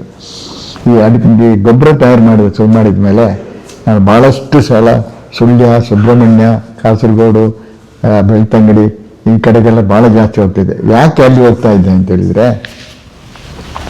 ಅಲ್ಲಿಯ ಅಡಿಕೆ ಬೆಳೆಗಾರರು ಸಾವಯವ ಎಂಥದ್ದು ಹೈಬ್ರಾನಿಕ್ಸ್, ಅವರು ಸ್ವಲ್ಪ ಎಲ್ರಿಗಿಂತಲೂ ಸ್ವಲ್ಪ ಅವ್ರ ಹತ್ರ ಸ್ವಲ್ಪ ಇದು ಚುರುಕು, ಬುದ್ಧಿವಂತರವರು. ಮತ್ತು ಅಲ್ಲಿ ಇನ್ನೊಂದು ಏನಂತ ಹೇಳಿದ್ರೆ, ಸುಳ್ಯ ಮತ್ತು ಕಾಸರಗೋಡಿನಲ್ಲಿ 5 ಎಕರೆ, 2 ಎಕರೆ, 4 ಎಕರೆ ಈಗ ಇದ್ದವರು ಸ್ವಂತ ಕೆಲಸ ಮಾಡ್ತಾರೆ, ಅವರೇ ಸ್ವಂತ ಕೆಲಸ ಮಾಡೋರು. ಈಗ ಜಾಸ್ತಿ ತೋಟ ಇದ್ದರೆ ಸ್ವಂತ ಕೆಲಸ ಮಾಡೋದಿಲ್ಲ ಜಾಸ್ತಿ, ಎಲ್ಲ ಮ್ಯಾನೇಜರ್ಸು ರೈಟರ್ಸು ಅವ್ರ ಹತ್ರ ಮಾಡಿಸ್ತಾರೆ. ಅವರು ಪ್ರತಿಯೊಬ್ಬರು ಅಲ್ಲಿ ಮನೆಗಳಲ್ಲಿ 1500 ಮನೆ ಹೋಗಿದ್ದೀನಿ. ಅಲ್ಲಿ ಪ್ರತಿಯೊಂದು ಮನೆಯಲ್ಲಿ ಅವರೇ ಸ್ವಂತ ಅಡಿಕೆ ಕೊಯ್ಸ್ತಾ ಇದ್ರು. ಆಗ ಗೊಬ್ಬರ ಹಾಕಿಸ್ತಾ ಇದ್ರು, ಎಲ್ಲವೂ ಮಾಡ್ತಾ ಇದ್ರು. ಸೊ ಅವರು ಇನೋವೇಟಿವ್ ಫಾರ್ಮರ್ಸ್ ಟೈಪ್ ಒಂದು ಐಡಿಯಾಸ್ ಬರ್ತದೆ, ಹೊಸ ಹೊಸ ಐಡಿಯಾಗಳು ಬರ್ತವೆ. ಸೊ ನಾನು ಅಲ್ಲಿ ಹೋದರೆ ನನ್ನ ನಾಲೆಜನ್ನು ಹೋಗ್ಬಿಟ್ಟು ಅವರ ಮುಂದೆ ಮಾತಾಡಿದರೆ ಎಷ್ಟೋ ಪ್ರಶ್ನೆಗಳಿಗೆ ನಮ್ಗೆ ಉತ್ತರ ಕೊಡಲಿಕ್ಕೆ ಸಾಧ್ಯನೇ ಇಲ್ಲ. ಆದರೂ ಬಿಡುವುದು ಬೇಡ, ಕಲಿಬೇಕು ಅಂತೇಳಿ ಅಲ್ಲಿ ಹೋಗಿದ್ದೆ ನಾನು. ಫಸ್ಟ್ ಸೆಮಿನಾರ್ ನನ್ನ ಲೈಫ್ನಲ್ಲಿ ಫಸ್ಟ್ ಸೆಮಿನಾರ್ ಮಾಡಿದ್ದು ಅಲ್ಲಿ. ಯಾಕಂದ್ರೆ ಅವರು ಪ್ರತಿಯೊಂದು ವಿಚಾರಕ್ಕೂ ಕ್ವಶನ್ ಮಾಡ್ತಾರೆ, ಅದನ್ನು ಹೌದಾ ಅಂತ ತಿಳ್ಕೊಂಡು ಇದು ಮಾಡ್ತಾರೆ. ಅಲ್ಲಿ ಹೋದಾಗ ನಾನು ಕೆಲವೆಲ್ಲ ಫಾರ್ಮ್ಯಾಲಿಟೀಸ್ ಯಾವ ರೀತಿ ಈಗ ರೈತರಿಗೆ ನಾನು ಏನು ಹೇಳ್ತೇನೆ ಇದನ್ನು ತಿಳ್ಕೊಂಡೆ. ಭಾಳ ಭಾಳ ಅಡಿಕೆ ಭಟ್ರು ಅಂತ ಹೇಳಿದ್ರೆ ಅವ್ರದ್ದು ಅದೊಂದು ರೀತಿನೇ ಬೇರೆ ಅದು ಅಡಿಕೆ ಭಟ್ರು ಅಂತ ಹೇಳ್ಬಿಟ್ರು ಅವರು. ಸೊ ಅವರಲ್ಲಿ ಭಾಳಷ್ಟು ಕಲ್ತುಕೊಂಡೆ. ನಾನಷ್ಟು ಭಾಳಷ್ಟು ಪ್ರಯೋಗಗಳನ್ನು ಕೂಡ ಅವ್ರ ಹತ್ರ ಮಾಡೋಕ್ಕಾಯಿತು. ಸೊ ಅಲ್ಲಿ ಇನ್ನೊಂದು ಇದು ಸಮಸ್ಯೆ ಹೊರಡಿತು. ನಾನು ಹೋಗ್ತಾ ಇದ್ದಾಗ ಒಂದು ದೊಡ್ಡ ತೆಂಗಿನ ತೋಟ, ಒಂದು 120 ಎಕರೆ ತೆಂಗಿನ ತೋಟಕ್ಕೆ ನಾನು ಹೋಗಲಿಲ್ಲ. ಯಾಕಂದರೆ ಅವರು ಬೇರೆಯವರಿಂದ ಮಾಡಿಸಿದಲ್ವ, ಅಲ್ಲಿ ನಮ್ಗೇನು ಕಲಿಯಲಿಕ್ಕಿಲ್ಲ ಅಂತ ಹೇಳ್ಬಿಟ್ಟು ನಾನು ಅಲ್ಲಿಗೆ ಹೋಗಲಿಲ್ಲ. ಆಮೇಲೆ ಅಲ್ಲಿಂದ ಒಂದು ಕಾಲ್ ಬಂತು ನನಗೆ, ಹೆಗ್ಡಾರಿ ನೀವು ಎಲ್ಲ ಅಡಿಕೆ ಬೆಳೆಗಾರರಲ್ಲೆಲ್ಲ ಹೋಗಿದ್ದೀರಿ, ನಮ್ಮಲ್ಲಿಗೆ ಯಾಕೆ ಬರಲಿಲ್ಲ ನೀವು, ಬಂದು ಹೋಗಿ ಒಂದ್ಸಲ ಅಂತ ಹೇಳ್ಬಿಟ್ಟು. ಸರ್ ಏನು ಸಮಸ್ಯೆ ಅಂತ ಹೇಳಿದೆ. ಇಲ್ಲ ನಮ್ಮಲ್ಲಿ ಒಂದು ಪೋರ್ಷನ್ನಲ್ಲಿ ಒಳ್ಳೆ ಕಾಯಿ ಸಾಧಾರಣ ಹಿಡಿತದೆ, ಸಾಧಾರಣ ಒಂದು 70-80 ಕಾಯಿ ಹಿಡಿತದೆ, ಒಂದೊಂದರಲ್ಲಿ 100 ಕಾಯಿನೂ ಹಿಡಿತದೆ, 120 ಕಾಯಿವರೆಗೆ ಉಂಟು. ಇನ್ನೊಂದು ತೋಟದಲ್ಲಿ ಬರೀ 30-40 ಕಾಯಿ ಇರುವುದು, ಅಷ್ಟೊಂದು ಜಾಸ್ತಿ ಇಲ್ಲ, ಭಾಳ ಕಡಿಮೆ ಇದೆ. ಅದನ್ನೊಂದು ಸರಿಪಡಿಸಬೇಕು ಅಂತ ಅದು ಹೋಗಿ ಕೇಳಿದೆ. ನೀವು ಯಾವ ರೀತಿ ನೀರು ಕೊಡ್ತೀರಿ, ಯಾವ ರೀತಿ ಗೊಬ್ಬರ ಕೊಡ್ತೀರಿ, ಏನು ಮಾಡ್ತೀರಿ ಎಲ್ಲವನ್ನೂ ಕೇಳ್ಕೊಂಡೆ. ಆಯ್ತು ತೋಟಕ್ಕೆ ಹೋಗಿ ಬರೋಣ ಅಂತ ಅವ್ರ ಜೊತೆಯಲ್ಲಿ ತೋಟಕ್ಕೆ ಹೋಗಿ ಬಂದೆ. ಅವ್ರು ಹೇಳಿದ್ದು ಕರೆಕ್ಟ್ ಇತ್ತು. ಒಂದು ಪೋರ್ಷನ್ ಮಧ್ಯದಲ್ಲಿ ಆ ಕಡೆ ಇದ್ದ ತೋಟ ಇಳುವರಿ ಕೊಡ್ತಾ ಇರಲಿಲ್ಲ, ಇದರಲ್ಲಿ ಇಳುವರಿ ಕೊಡ್ತಾ ಇತ್ತು. ಸೊ ಅವ್ರ ಹತ್ರ ಕೇಳಿದೆ, ನಿಮ್ಮ ಮನೆ ಎಲ್ಲಿ ಅಂತ, ಯಾವುದು ಇಳುವರಿ ಕೊಡ್ತಾ ಇದೆಯಾ ಸ್ವಲ್ಪ ಜಾಸ್ತಿ ಕೊಡ್ತಾ ಇದೆಯಾ ಅಲ್ಲಿ ಮನೆ ಅಂತ ಹೇಳಿದ್ರು. ಹಾಗಾದರೆ ನೀವು ನಿಮ್ಮ ಮನೆಯಲ್ಲಿ ಇದ್ದು ಬಿಟ್ಟು ತೋಟಕ್ಕೆ ಎಷ್ಟೆಲ್ಲ ಹೋಗ್ತೀರಿ ಅಂತ. ಇವಾಗ ಸಾಯಂಕಾಲ ಬೇಜಾರಾದ ಒಂದ್ಸಲ ಸುತ್ತಾಡಿಕೊಂಡು ಬರ್ತೀನಿ, 2 ದಿವಸಕ್ಕೆ 1 ದಿವಸ 3 ದಿವಸ ವಾರಕ್ಕೊಂದ್ಸಲ ರೆಗ್ಯುಲರ್ ಹೋಗ್ತಾ ಇರ್ತೀನಿ ಆ ತೋಟಕ್ಕೆ ಇದೇ ಲೇಬರ್ಸ್ ಅಲ್ಲಿ ಹೋಗಿ ಕೆಲಸ ಮಾಡೋದ್ರಿಂದ, ನಾವು ಹೇಳಿದ ಕೆಲಸಗಳನ್ನು ಚೆನ್ನಾಗಿ ಮಾಡೋದ್ರಿಂದ ಆ ತೋಟಕ್ಕೆ ಸ್ವಲ್ಪ ಕಡಿಮೆ ಹೋಗ್ತಾ ಇದ್ದೇನೆ ನಾನು, ಅವರೇ ಮಾಡ್ತಾ ಇದ್ದಾರೆ ಅಂತ. ಸರಿ ಅಂತ ಹೇಳಿದೆ, ಸುತ್ತಾಡ್ಕೊಂಡು ಬಂದೆ. ಬಂದ ಕೂಡಲೇ ಹೇಳಿದೆ, ನೀವು ಗೊಬ್ಬರ ನೀರು ಮಾಡೋ ಯಾವಾಗ ಒಂದೇ ಸೆಟ್ ಆಫ್ ಲೇಬರ್ಸ್ ಇರೋದ್ರಿಂದ ಬೇರೆ ಮಾಡೋಕ್ಕೆ ಹೋಗಬೇಡಿ. ಒಂದು ಕೆಲಸ ಮಾಡಿ, ಇದೇ ಲೇಬರ್ಸನ್ನು ಆ ತೋಟಕ್ಕೆ ಕಳಿಸುವಾಗ ನೀವೇನು ಮಾಡಬೇಕು ಅಂತ ಹೇಳಿದರೆ, ಆ ತೋಟದಲ್ಲಿ ಪ್ರತಿಯೊಂದು ಗಿಡವನ್ನು ಮುಟ್ಟಿಬಿಟ್ಟು ನೀವು ಇಳುವರಿ ಕೊಡ್ತಾ ಇಲ್ಲ, ಮುಂದಿನ ವರ್ಷ ಕರೆದು ಬಿಸಾಡ್ತೇನೆ ಅಂತ ಜೋರಾಗಿ ಕೂತ್ಕೊಂಡು ಹೋಗಿ ಅಂತ. ಅಷ್ಟೇ ಡಿಫ್ರೆನ್ಸ್ ಈ ತೋಟಕ್ಕೂ ಆ ತೋಟಕ್ಕೂ. ಬೇರೆ ಎಲ್ಲ ಕರೆಕ್ಟ್ ಆಗಿದೆ, 5 ತಿಂಗಳ ನಂತರ ನಾನು ಪುನಃ ಬರ್ತೇನೆ ಹೇಳ್ತೇನೆ ನಿಮಗೆ ಅಂತ ಹೇಳಿದೆ. ಯಾಕೆ ಹಾಗೆ ಹೇಳ್ತೀರಿ ಅಂತ ಹೇಳಿ, ಮಾಡಿ ನೋಡಿ ಗೊತ್ತಾಗುತ್ತೆ ಅಂತ ಹೇಳಿ. 4 ತಿಂಗಳಲ್ಲಿ ನಮಗೊಂದು ಫೋನ್ ಬಂತವ್ರಿಂದ, ಹಾಗಾದ್ರೆ ಆ ತೋಟದಲ್ಲಿ ಕೂಡ ಹೊಂದಾಳೆ ಜಾಸ್ತಿ ಬರ್ತಾ ಇದೆ ಅಂತ. ಅಂದ್ರೆ ಇವರು ಏನು ಮಾತಾಡಿದಾರೋ ಗಿಡ ಕೇಳ್ಕೊಂಡಿದೆ. ಸರ್ವೈವಲ್ ಫಾರ್ ಎಕ್ಸಿಸ್ಟೆನ್ಸ್, ನಾನು ಬದುಕಬೇಕಂತ ಗಿಡಗಳಿತ್ತು ಹೊರತಾಗ್ತಾರಲ್ವ, ಇವರು ಜಾಸ್ತಿ ಕೊಡೋಣ ಅಂತ ಹೇಳ್ಬಿಟ್ಟು ಬಂದ್ಬಿಟ್ಟು ಆಗ ಅವ್ರಿಗೆ ಗೊತ್ತಾಯ್ತು. ಅಂದ್ರೆ ನಂದು ಕನ್ಫರ್ಮ್ ಆಯ್ತು, ಗಿಡಗಳ ಜೊತೆಯಲ್ಲಿ ನೀವು ಹೆದರಿಸಿದ್ರೂ ಆ ಗಿಡ ರೆಸ್ಪಾನ್ಸ್ ಮಾಡುತ್ತೆ, ಪ್ರೀತಿ ಮಾಡಿದ್ರೂ ರೆಸ್ಪಾನ್ಸ್ ಮಾಡುತ್ತೆ ಅಂತ. ಇದು ಒಂದು ಎಕ್ಸ್ಪೆರಿಮೆಂಟ್. ಇನ್ನೊಂದು ಎಕ್ಸ್ಪೆರಿಮೆಂಟ್, ನಂದೊಂದು ಬುಕ್ ಕೊಡ್ತೇನೆ ನಿಮ್ಗೆ. ಆ ಬುಕ್ ರಿಲೀಸ್ ಆದಾಗ ಹಾಸನದಲ್ಲಿ ನಿಮ್ಮ ಕಾಲೇಜಿನಿಂದ 2 ಮಕ್ಕಳು ಬಂದಿದ್ರು, ಅವರು ಇದ್ರು ಆ ದಿವಸ. ಒಂದು ಯಾರು ಅವಳು ಪೃಥ್ವಿಕಾನ,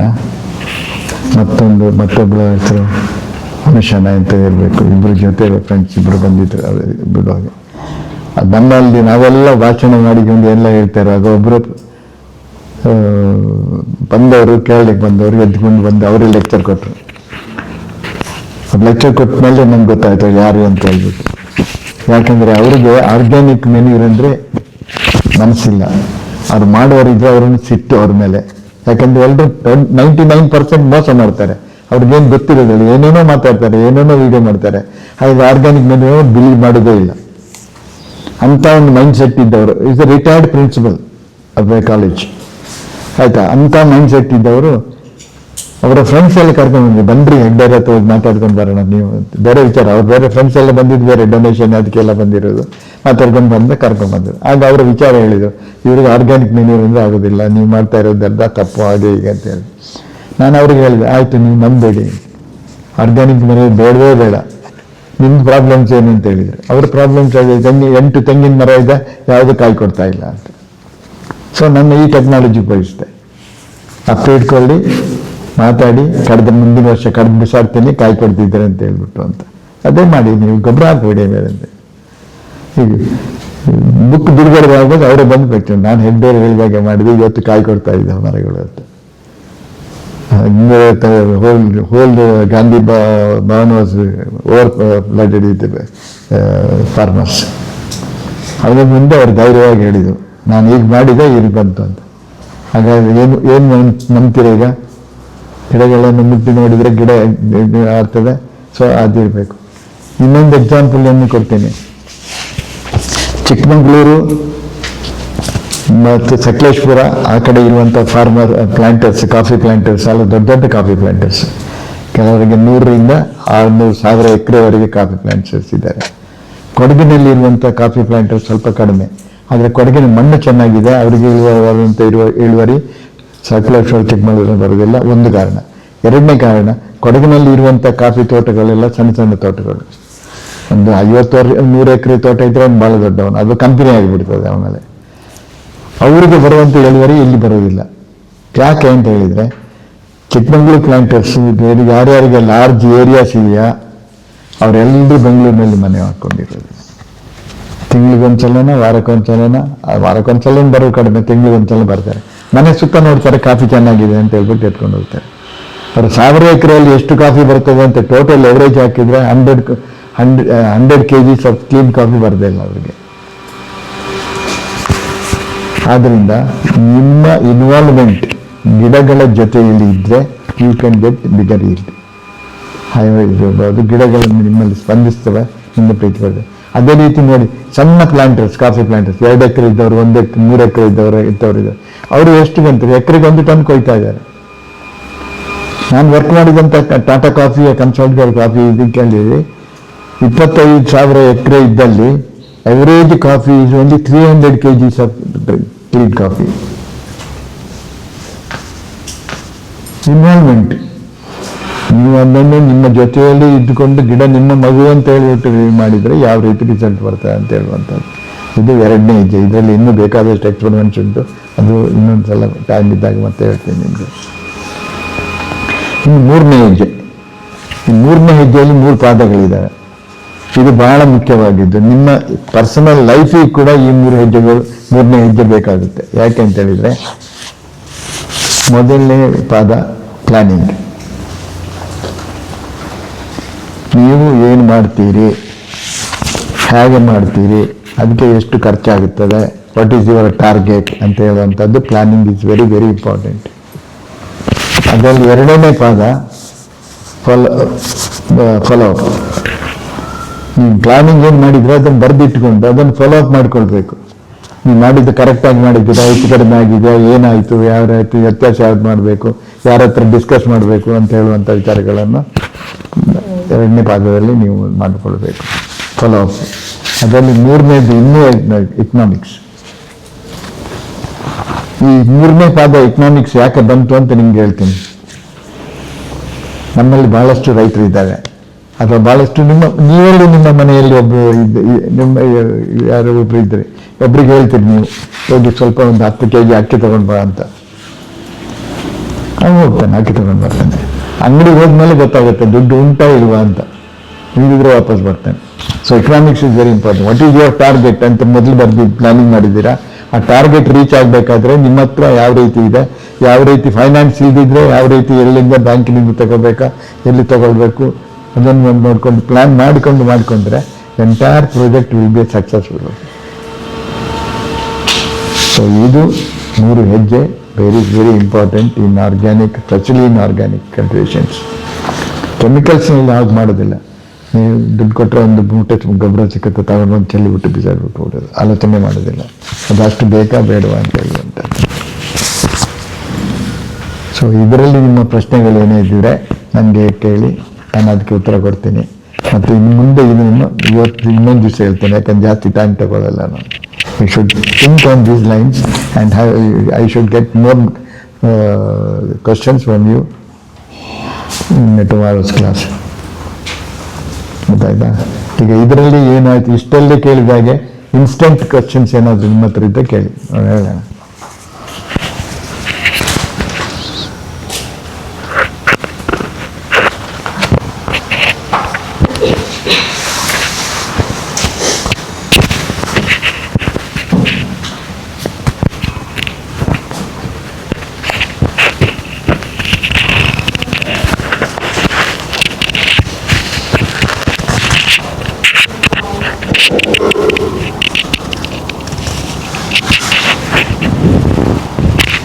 ಕೇಳಿ, ಅರ್ಥ ಆದರೂ ಕೇಳಿ, ಪ್ರಶ್ನೆ ಕೇಳಿ. ರಿಜನರೇಟಿಂಗ್ ಯುವರ್ ಐಡಿಯಾಸ್. ಯಾರಾದ್ರೂ ನೀವು ಪ್ರಶ್ನೆ ಕೇಳಿದ್ರೆ ಅವರು ಇವಳಿಗೆ ಗೊತ್ತಾಗಿಲ್ಲ ಅಂತ ಅವ್ರು ತಿಳ್ಕೊಳ್ಳೋದು ಬೇಡ. ಇನ್ನೊಂದ್ಸಲ ಅದನ್ನು ರಿಪೀಟ್ ಮಾಡಲಿಕ್ಕೂ ಸ್ವಲ್ಪ ಆಗುತ್ತೆ. ಹಾಗೆ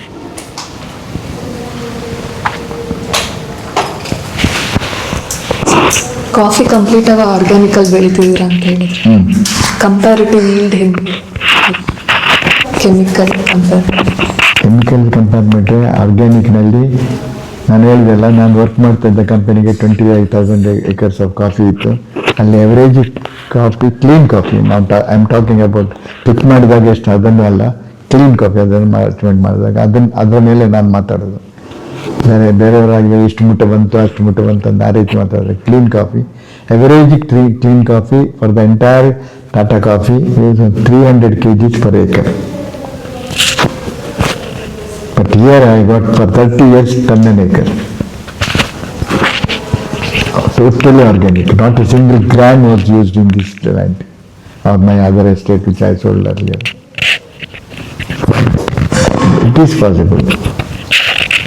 ಆರ್ಗ್ಯಾನಿಕ್ನಲ್ಲಿ ಅದೇ ನಿಮಗೆ ಹೇಳಿಲ್ಲ ಅಂತ ಹೇಳಿ ಕಾಣುತ್ತೆ. ಹೇಳ್ತೇನೆ ಅದು ಮತ್ತೆ, ಅಫ್ಕೋರ್ಸ್ ಅದನ್ನೇ repeat it of letter. Doctor Swaminathan ಅಂತ ಹೇಳಿದ್ದೆ ನಾನು ನಿನ್ನೆ, ಹೇಳಿದಿರಲ್ಲ. So one rupee of spending in organic will get 3 rupees 85 paise. I show you some of the graphs also of that ಗವರ್ಮೆಂಟ್ಸ್ನಲ್ಲಿ ಏನು ಮಾಡಿದ್ದಾರೆ ಅಂತ ಹೇಳ್ಬೋದು. 1 rupee spending in chemicals, you are getting only 2 rupees 80 paise. So which is better? And after year, ನಿಮ್ಮ cost of cultivation goes down, yield goes up. ಇದು ನಿಮಗೆ ಇನ್ನೊಂದ್ಸಲ ಹೇಳ್ತೇನೆ ಯಾಕೆ ಅಂತೇಳಿ, ಯಾವ ಕಾರಣಕ್ಕೆ ಇದಾಗುತ್ತದೆ ಅಂತ ಹೇಳುವಂಥದ್ದು. ಆಮೇಲೆ ಇನ್ನೊಂದು ಹೇಳ್ತೇನೆ ನಿಮಗೆ, ಕೆಮಿಕಲ್ಸ್ ಅಂದರೆ ಆರ್ಗ್ಯಾನಿಕ್ ಅಂದರೆ ಏನು, ಅಲ್ಲ ಕೆಮಿಕಲ್ಸ್ ಅಂದರೆ ಏನು, ಅದರಲ್ಲಿ ನೀವು ಕೆಮಿಕಲ್ಸ್ ಗೊಬ್ಬರ ಹಾಕಿದಾಗ ಎಷ್ಟು ಗಿಡಗಳಿಗೆ ಸಿಗ್ತದೆ, ಗಿಡಗಳು ಯಾವ ರೀತಿ ಗೊಬ್ಬರಗಳನ್ನು ತಗೊಳ್ತದೆ ಅಂತ ಹೇಳುವಂಥ ಮುಂದಿನ ಕ್ಲಾಸ್ಗಳಲ್ಲಿ ಹೇಳ್ಕೊಡ್ತೇನೆ. ಮೈ ಆನ್ಸರ್ ಈಸ್ ಆರ್ಗ್ಯಾನಿಕ್ನಲ್ಲಿ ಬಂದಷ್ಟು ಇಳುವರಿ ಕೆಮಿಕಲ್ಸ್ನಲ್ಲಿ ಬರೋದಿಲ್ಲ. ಬಂದ್ರೂ 1 ವರ್ಷ 2 ವರ್ಷ ಮತ್ತೆ ಪುನಃ ಕಂಪ್ಲೀಟ್ ಡೌನ್ ಆಗಿಬಿಡ್ತದೆ. ಅದಕ್ಕಾಗಿ ಆತ್ಮಹತ್ಯೆ ಮಾಡಿದಂಥ ರೈತರನ್ನು ನೀವು ಕುಲಂಕುಷವಾಗಿ ನೋಡಿದರೆ ಯಾಕೆ ಅಂತ ಹೇಳಿದರೆ ಕೆಮಿಕಲ್ಸ್. ಒಬ್ಬನೇ ಒಬ್ಬ ರೈತ ಆತ್ಮಹತ್ಯೆ ಆರ್ಗ್ಯಾನಿಕ್ನಲ್ಲಿ ಇದ್ದವನು ಆತ್ಮಹತ್ಯೆ ಮಾಡ್ಕೊಳ್ಳಲ್ಲ. ಯಾಕಂದರೆ 1 rupee will never lose in case of organic. In case of chemicals you will definitely lose. Organic farming ಮಾಡಿದ್ರೆ ಫಸ್ಟ್ ಟ್ರೈಯಲ್ಲೇ ಪ್ರಾಫಿಟ್ ಯಾವುದರಲ್ಲಿ ಅದು ನಾನು ನಿಮಗೆ ನಾಳೆ ತೋರಿಸ್ಕೊಡ್ತೇನೆ. ಆರ್ಗ್ಯಾನಿಕ್ ಫಾರ್ಮಿಂಗ್ನಲ್ಲಿ ಏನು ಹೇಳಿದ್ದಾರೆ ಅಂದರೆ, ಒಟ್ಟಿ ಆರ್ಗ್ಯಾನಿಕ್ ಅಂತೇಳಿ ಆಗಲೇ ಫಸ್ಟ್ ಟೈಮ್ ಹೇಳಿದ್ದಾರೆ ನಮಗೆ. ಎಂತ ಹೇಳಿದರೆ, ದನದ ಗೊಬ್ಬರ ಹಾಕಿದರೆ ಆರ್ಗ್ಯಾನಿಕ್ ಅಂತ ತಿಳ್ಕೊಳ್ತೀವಿ, ಅಥವಾ ಕುರಿಗಳ ಗೊಬ್ಬರ ಹಾಕಿದರೆ ಆರ್ಗ್ಯಾನಿಕ್ ಅಂತ ತಿಳ್ಕೊಳ್ತೀವಿ. ಯಾವುದಾದ್ರೊಂದು ರಾ ಮೆಟೀರಿಯಲ್ಸ್ ಅಂತ ಹಾಕಿರ್ತೀವಿ. That is not organic. Organic ಅಂತ ಹೇಳಿದರೆ you should have a digested compost.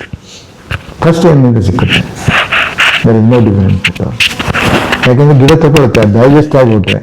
ಇದಕ್ಕೆ ಬೇಕಾಗಿರೋದು ಆ್ಯಕ್ಚುಲಿ ಒಂದು ಲೆಕ್ಚರ್ ಒಂದು ದಿವಸದ ಅದೇ ಕೊಡ್ತೇನೆ, carbon nitrogen ratio. I don't know whether you have been mentioned in your college about the carbon nitrogen ratio. What is carbon nitrogen ratio? How much carbon is present in the soil to how much nitrogen is? Carbon nitrogen ratio ಅಂದರೆ ಒಂದು ನೈಟ್ರೋಜನ್ಗೆ ಎಷ್ಟು carbon ಇದೆ ಅಂತ, ಆ ಪ್ರಾಡಕ್ಟಿನಲ್ಲಿ, ಆ ರಾ ಮೆಟೀರಿಯಲ್ನಲ್ಲಿ ಎಷ್ಟು ಇದೆ ಅಂತ ಹೇಳ್ಬಿಟ್ಟು. ಮೊದಲು ಇರುವಾಗ 500 ನೈಟ್ರೋಜನ್ಗೆ 500, 600, 700 ಕಾರ್ಬನ್ ಇರ್ಬೋದು, ಅಥವಾ ಸ್ವಲ್ಪ ಕಡಿಮೆ ಕಾರ್ಬನ್ ಇದ್ರೂ ಇರ್ಬೋದು. That is not a carbon nitrogen ratio. ಅದು ಡೈಜೆಸ್ಟ್ ಆಗಬೇಕಾದ್ರೆ ಅದರಲ್ಲಿ ಇರುವಂಥ ಕಾರ್ಬನ್ ನೈಟ್ರೋಜನ್ ರೇಷಿಯೋ ಎಷ್ಟು ಅಂತ ಹೇಳ್ಬಿಟ್ಟು. So organic manure, if it is digested to a level of 20 carbon to 1 nitrogen, that is the one which plant takes. ಈ carbon ಅದಕ್ಕಿಂತ ಜಾಸ್ತಿ ಇದ್ದರೆ ಯಾವುದು ತಗೊಳ್ಳೋದೇ ಇಲ್ಲ. ದನದ ಗೊಬ್ಬರ ನೀವು ಹಾಕಿದ್ರೆ 3 ವರ್ಷಕ್ಕೆ ಇಳುವರಿ ಇಲ್ಲ. 3 ವರ್ಷದ ನಂತರ ಅದು ಕರಗಿ ಆದಮೇಲೆ ಗಿಡಗಳಲ್ಲಿ ಇಳುವರಿ ಬರಲಿಕ್ಕೆ ಹೋಗುತ್ತೆ. ಅದಕ್ಕಾಗಿ ಹೆಚ್ಚಿನವರು ಹೇಳೋದು ಆರ್ಗ್ಯಾನಿಕ್ ಕೃಷಿ ಅಂದರೆ ಸಾವಯವ ಕೃಷಿ ಅಂದರೆ ಸಾಯುವ ಕೃಷಿ ಅಂತ. ಯಾಕಂದರೆ ಮೆಥಡ್ ತಪ್ಪಲ್ಲ, ಅವ್ರು ತಿಳ್ಕೊಂಡಿದ್ದು ತಪ್ಪುಕೊಂಡು ಯಾವುದನ್ನಾലും ಅದೇ ರೀತಿ ಕಾಫಿ ಸಿಪ್ಪೆ ತಗೊಂಡೋಗಿ ಒಂದು ಗಿಡದ ಬುಡಕ್ಕೆ ಹಾಕಿ ಗಿಡ ಸುಟ್ಟೋಗ್ಬಿಡುತ್ತೆ. ಬಟ್ ಅದು ಡೈಜೆಸ್ಟ್ ಮಾಡಿದರೆ ಅದರಲ್ಲಿ ಇರುತ್ತೆ. ಕೋಳಿ ಗೊಬ್ಬರ ತಗೊಂಡೋಗಿ ಒಂದು ಗಿಡದ ಬುಡಕ್ಕೆ ಹಾಕಿದರೆ ಗಿಡ ಸುಟ್ಟೋಗ್ಬಿಡುತ್ತೆ. Because carbon is 95:1. ಅದು ಕರಗಬೇಕು, ಅದು 20:1 ಬರಬೇಕು. 20:1 ಬಂದ್ರೇ ಅದು ಆರ್ಗ್ಯಾನಿಕ್ ಮೆನ್ಯೂರ್. ಅಲ್ಲಿವರೆಗೆ ನೀವು ಏನು ಮಾಡಿದ್ರು ಆರ್ಗ್ಯಾನಿಕ್ ಕಲ್ಟಿವೇಷನ್ ಅಲ್ಲ, ಆರ್ಗ್ಯಾನಿಕ್ ಅಲ್ಲ, ರಾ ಮೆಟೀರಿಯಲ್ಸ್ ಒಂದೊಂದಾಗಿ. ಅದಕ್ಕಾಗಿ ನಿಮಗೆಲ್ಲ ಡೆಮಾನ್ಸ್ಟ್ರೇಟ್ ಮಾಡಿ ತೋರಿಸ್ತೇನೆ ಯಾವ ರೀತಿ ಅದನ್ನು ಡೈಜೆಸ್ಟ್ ಮಾಡ್ಬೋದು. ಅದಕ್ಕೆ ಪ್ರತಿಯೊಂದಕ್ಕೂ ಲ್ಯಾಬಾರ್ಟ್ರಿಗೆ ಹೋಗ್ಬೇಕಾ ಬೇಡವಾ ಅದನ್ನು ಕೂಡ ಹೇಳ್ಕೊಡ್ತೀನಿ. ಇಲ್ಲಾಂದರೆ ನಾನು ಪಟ್ಟ ಕಷ್ಟ ಎಷ್ಟು ಅಂತ ಹೇಳಿದರೆ, ನನಗೆ ಗೊಬ್ಬರ ಸ್ಟಾಕ್ ಮಾಡಿದಲ್ಲ, ಮಾರ್ಕೆಟಿಂಗ್ ಮಿಸ್ಟೇಕ್ನಲ್ಲಿ ಎಲ್ಲ ಮಾಡಿ 60 ಲಕ್ಷ ಕೈ ಕಳ್ಕೊಂಡೆ. ಅದನ್ನು ಸರಿಪಡಿಸ್ಬೇಕಂದ್ರೆ ನನ್ನ ಸಿಸ್ಟಮ್ಸ್ನಲ್ಲಿ ಮಿಸ್ಟೇಕ್ ಅಲ್ಲ. ನಿಮಗೆ ಮೋಸ ಮಾಡಿದ್ರು, ಮಾರ್ಕೆಟಿಂಗ್ ಆಫೀಸರ್ಸ್ ಮೋಸ ಮಾಡಿದ್ರು, ಡೀಲರ್ಸ್ ಮೋಸ ಮಾಡಿದ್ರು, ರೈತರು ಯಾರು ಮೋಸ ಮಾಡಿಲ್ಲ. ಅದು ಅವರಿಗೆ ಕಲಿಸಿಕೊಡುವ ಟೈಮಿನಲ್ಲಿ ನಂದು ಟೈಮ್ಗೆ ಸಾಕಾಗಲಿಲ್ಲ, ಇನ್ನೂ ಕಲಿಸಿಕೊಡ್ಬೇಕಾಗಿತ್ತು. ಅವ್ರು ಸರಿ ಮಾಡುವಾಗ. ಆಮೇಲೆ ಈಗ 30 ವರ್ಷದಿಂದ ಹಿಂದಿನವರು ರೈತರು ನಮ್ಮ ಹತ್ರ ಬರ್ತಾ ಇದ್ದಾರೆ. ಯಾಕೆ ಗೊಬ್ಬರ ಇಲ್ಲಿಂದ ಅವ್ರಿಗೆ ಮಾಡ್ಲಿಕ್ಕೆ ಆಗಲಿಲ್ಲ, ನನ್ನ ಹತ್ರ ಬರ್ತಾ ಇದ್ದಾರೆ. ಸೊ ನಾನು ಯಾರಿಗೆ ಕೊಡ್ತೇನೆ, ಯಾರಿಗೆ ಗೊಬ್ಬರ ಮಾಡಲಿಕ್ಕೆ ಆಗೋದಿಲ್ವಾ ಅಥವಾ ಲಾರ್ಜ್ ಕ್ವಾಂಟಿಟಿನಲ್ಲಿ ಮಾಡೋಕ್ಕಾಗೋದಿಲ್ಲ ಅವ್ರಿಗೆ ಮಾತ್ರ ಗೊಬ್ಬರ ಕೊಡ್ತೇನೆ. ಎಷ್ಟೇ ದೊಡ್ಡ ಫಾರ್ಮರ್ ಆಗಲಿ ರೈತರಾಗಲಿ ಅವನು ಜಾಸ್ತಿ ಕೇಳ್ತಾ ಹೋಗಿ ಪ್ರತಿ ವರ್ಷಗಳಿಗೆ ಜಾಸ್ತಿ ಕೊಡಲ್ಲ. ಉದಾಹರಣೆಗೆ ನಾನು ಹೇಳ್ತೇನೆ, ನನ್ನ ಬುಕ್ನಲ್ಲಿ ಬರೆದಿದ್ದೇನೆ. ಶಿವಮೊಗ್ಗದಲ್ಲಿ ಒಬ್ಬರು ಮರಿಯಪ್ಪ ಅಂತ ಇದ್ದಾರೆ, ಅರಕನೆಟ್ ಡೀಲರ್. ಅವರು ಅರಕನೆಟ್ ಕ್ಯೂರ್ ಮಾಡಿ ಪರ್ಚೇಸ್ ಮಾಡಿಬಿಟ್ಟು ಸೇಲ್ ಮಾಡಿಕೊಡ್ತಾರೆ. ಒಳ್ಳೆ ಭಾಳ ದೊಡ್ಡ ಫಾರ್ಮರ್. 45,000 ಅಡಿಕೆ ಮರ ಇದೆ ಅವ್ರ ಹತ್ರ ಇವತ್ತು. ಯಾರ್ಯಾರ ಹತ್ರ 10, 100, 100, 2,000, ಈಗ 3,000. ಅವ್ರ ಹತ್ರ 45,000 ಅಡಿಕೆ ಮರ ಇದೆ. ಆಮೇಲೆ ಇನ್ನೂ ಈಗ ನನ್ನ ಹತ್ರ ಬಂದಾದ್ಮೇಲೆ ಇನ್ನೊಂದು 100 ಎಕರೆ ಜಾಗ ತಗೊಂಡು ಅದರಲ್ಲಿ ಮೆಣಸು ಬೆಳೆಸ್ಲಿಕ್ಕೆ ಹೋಗ್ತಾ ಇದ್ದಾರೆ, ಪೆಪ್ಪರ್ ಬೆಳೆಸ್ಲಿಕ್ಕೆ ಹೋಗ್ತಾ ಇದ್ದಾರೆ. ಅವ್ರು ಮೊದಲು ಬಂದಾಗ ಏನಾಯಿತು ಅಂತ ಹೇಳಿದರೆ, ಯಾರೋ ಅಂತ ಹೇಳಿದ್ರಂತೆ ಕೆಲವು ಗಿಡಗಳೆಲ್ಲ ಸರಿಯಾಗಿ ಹಿಡಿದು ಕೊಡ್ತಾ ಇಲ್ಲ, ಏನು ಮಾಡೋದು ಅಂತ ಹೇಳ್ಬಿಟ್ರೆ ಯಾರೋ ಹೇಳಿದ್ರಂತೆ ಅರ್ಚಿಕೆಯಿಂದ ಬಂದ್ರಂತೆ, ಯಾರೋ ಒಬ್ಬರು ಒಳ್ಳೆ ಬೆಳೆಸಿದ್ದಾರೆ ಆರ್ಗ್ಯಾನಿಕ್ನಲ್ಲಿ ಅಂತ ಹೇಳ್ಬಿಟ್ಟು ಅವ್ರು ಹೇಳಿದ್ರಂತೆ, ಇಲ್ಲ ನೀವು ಹೆಗ್ಡೆಯವ್ರ ಹತ್ರ ಹೋಗಿ ಅವ್ರು ಹೇಳ್ಕೊಡ್ತಾರೆ, ಅಲ್ಲಿ ಹೋಗಿ ಅಂತ. ಇಲ್ಲಿ ನೋಡೋಕೆ ಬಂದರು. ಒಂದು ಪಿಕಪ್ ವ್ಯಾನ್ನಲ್ಲಿ ಬಂದರು.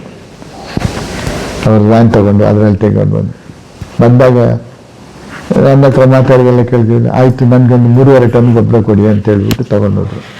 ಆಗುವಾಗ ನಾನು ಹೇಳಿದೆ, ನೀವು ಯಾವ ಗಿಡಗಳು ನಿಮ್ಗೆ ಇಳುವರಿ ಕೊಡೋದಿಲ್ವಾ ಅದಕ್ಕೆ ಪೇಂಟಿನಲ್ಲಿ ಮಾರ್ಕ್ ಮಾಡಿ ಆ ಗಿಡಗಳಿಗೆ ಹಾಕಿ, ಕೊಡದಿದ್ದ ನೀವು ಒಳ್ಳೆ ಇಳುವರಿ ಕೊಡ್ತೇವೆ ಅಂತ ಹೇಳೋ ಗಿಡಕ್ಕೆ ಹಾಕಬೇಡಿ ಅಂತ ಹೇಳಿದೆ.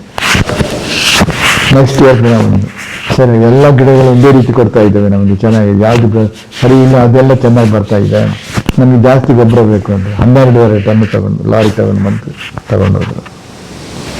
3ನೇ ವರ್ಷಕ್ಕೆ ನಾವು ನಮಗೆ 100 ಟನ್ ಗೊಬ್ಬರ ಬೇಕು ಕೊಡಿ ಅಂತ ಹೇಳಿದ್ರು. ನಾನು ಹೇಳಿದೆ, ನೀವು ಬಂದಿದ್ದೀರಿ 100 ಟನ್ ಗೊಬ್ಬರ ಕೊಡ್ತೀನಿ, ನೆಕ್ಸ್ಟ್ ಇಯರಿಂದ ಗೊಬ್ಬರ ಕೊಡಲ್ಲ ನಿಮಗೆ, ಯಾಕೆ ನೀವು ಮಾಡಬೇಕು ಅಂತ ಹೇಳಿದ್ರು. ನೀವು ಗೊಬ್ಬರ ಮಾಡಿದರೆ ನಾನು ಖುಷಿ. ನನಗೆ ಹೇಳ್ಬೇಕಾದ್ರೆ 200 ಪ್ರಶ್ನೆಗಳನ್ನ ಕೇಳಿ ಒಂದು ದಿವಸಕ್ಕೆ ನಾನು ಉತ್ತರ ಕೊಡ್ತೀನಿ. ಗೊಬ್ಬರ ಮಾತ್ರ ನೀವೇ ಮಾಡಬೇಕು, ನಾನು ಮಾಡಿಕೊಡಲ್ಲ ನಿಮಗೆ ಅಂತ. ಯಾಕೆ ಅಂತ ಹೇಳಿದೆ, ಈಗಿನ ಕಾಲದಲ್ಲಿ ಕಾರ್ಮಿಕರು ಸಿಕ್ಕೋದಿಲ್ಲ, ರಾ ಮೆಟೀರಿಯಲ್ಸ್ ಕರೆಕ್ಟಾಗಿ ಸಿಕ್ಕೋದಿಲ್ಲ, ಅದರಿಂದ ಅಷ್ಟು ಗೊಬ್ಬರ ಒಂದೇ ಸಲ ಮಾಡೋಕ್ಕಾಗೋದಿಲ್ಲ. ಬೇರೆಯವ್ರು ಬಂದು ಇಲ್ಲ ಅಂತ ಕಳ್ಸಕ್ಕೆ ನನ್ನ ಮನಸ್ಸಿಲ್ಲ, ಏನಾದರೂ ಮಾಡೋರಿಗೆ ಕೊಡಬೇಕು ಅಂತ ಹೇಳಿಬಿಟ್ಟು ಅವರೀಗ ಅಲ್ಲಿ 4 ವರ್ಷದಿಂದ ಅವರೇ ಮಾಡ್ತಾ ಇದ್ದಾರೆ. ಅವರು ಇಲ್ಲಿ ಬರುವಾಗ ಅವರ ಇಳುವರಿ ಒಂದು ಮರ 5 kg ಇಂದ 6 kg ಹಸಿ ಅಡಿಕೆ ಬರ್ತಾ ಇತ್ತು. ಇವತ್ತು ಅವರದ್ದು ಒಂದು ಮರ 30 kg ಹಸಿ ಅಡಿಕೆ ಬರ್ತಾ ಇದೆ. ಅವ್ರಿಗೆ ಹೇಳಿದ್ದಾರೆ ಟಾರ್ಗೆಟ್ ಅದು 30 ಅಲ್ಲ 54 kg ಹಸಿ ಅಡಿಕೆ ಬರಬೇಕು ಒಂದು ಮರಕ್ಕೆ. ಅಷ್ಟು ಕೆಪಾಸಿಟಿ ಇದೆ ಆ ಮರ. ಒಳ್ಳೆ ಬೀಜ ಆದರೆ ಒಳ್ಳೆ ರೀತಿಯಲ್ಲಿ ನೀವು ನೋಡಿ ಮಾಡಿದರೆ ಅಷ್ಟು ಕೆಪಾಸಿಟಿ ಇದೆ, ಅದು ಮಾಡಿ ಅಂತ ಮಾಡ್ತಾ ಇದ್ದಾರೆ. ಮೊನ್ನೆನೂ ಫೋನ್ ಮಾಡಿದ್ರು, ಇವತ್ತು ಬರಲಿಲ್ಲ, ಇನ್ನೊಂದು ಫೋನ್ ಇದ್ದರೆ ಬರ್ತಾರೆ. ಮಾಡ್ಲಿಕ್ಕೆ ಸಾಧ್ಯ ಇದೆ. This is what organic. ಮತ್ತೆ ಹೇಳ್ತೇನೆ ನಿಮಗೆ, ಕೆಮಿಕಲ್ನಲ್ಲಿ ಯಾಕೆ ಕೆಮಿಕಲ್ಸು ಮಾಡಿದ್ರು, ಹೇಗೆ ಬಂತು, ಏನಾಗ್ತದೆ, ಕೆಮಿಕಲ್ ಏನು ಡ್ಯಾಮೇಜ್ ಮಾಡ್ತದೆ, ಯಾವ ರೀತಿ ಆಗ್ತದೆ, ಮುಂದಿನ ಕ್ಲಾಸ್ಗಳಲ್ಲಿ ಹೇಳ್ತೇನೆ. ಸೊ ಇದರ ಮೇಲೆ ಪ್ರಶ್ನೆ ಇದ್ದರೆ ಸರಿ.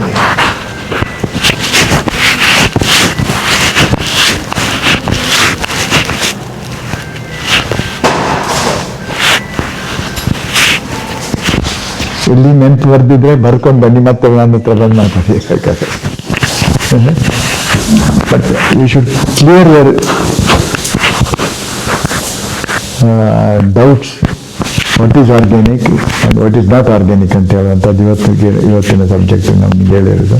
ಅದು ಕ್ಲಿಯರ್ ಆಯ್ತಾ ಇಲ್ವಾ ಅಂತ ಹೇಳಿ ಕೇಳ್ಕೊಂಡು ಆಮೇಲೆ ಇದು ಮಾಡಿ. ಓಕೆ.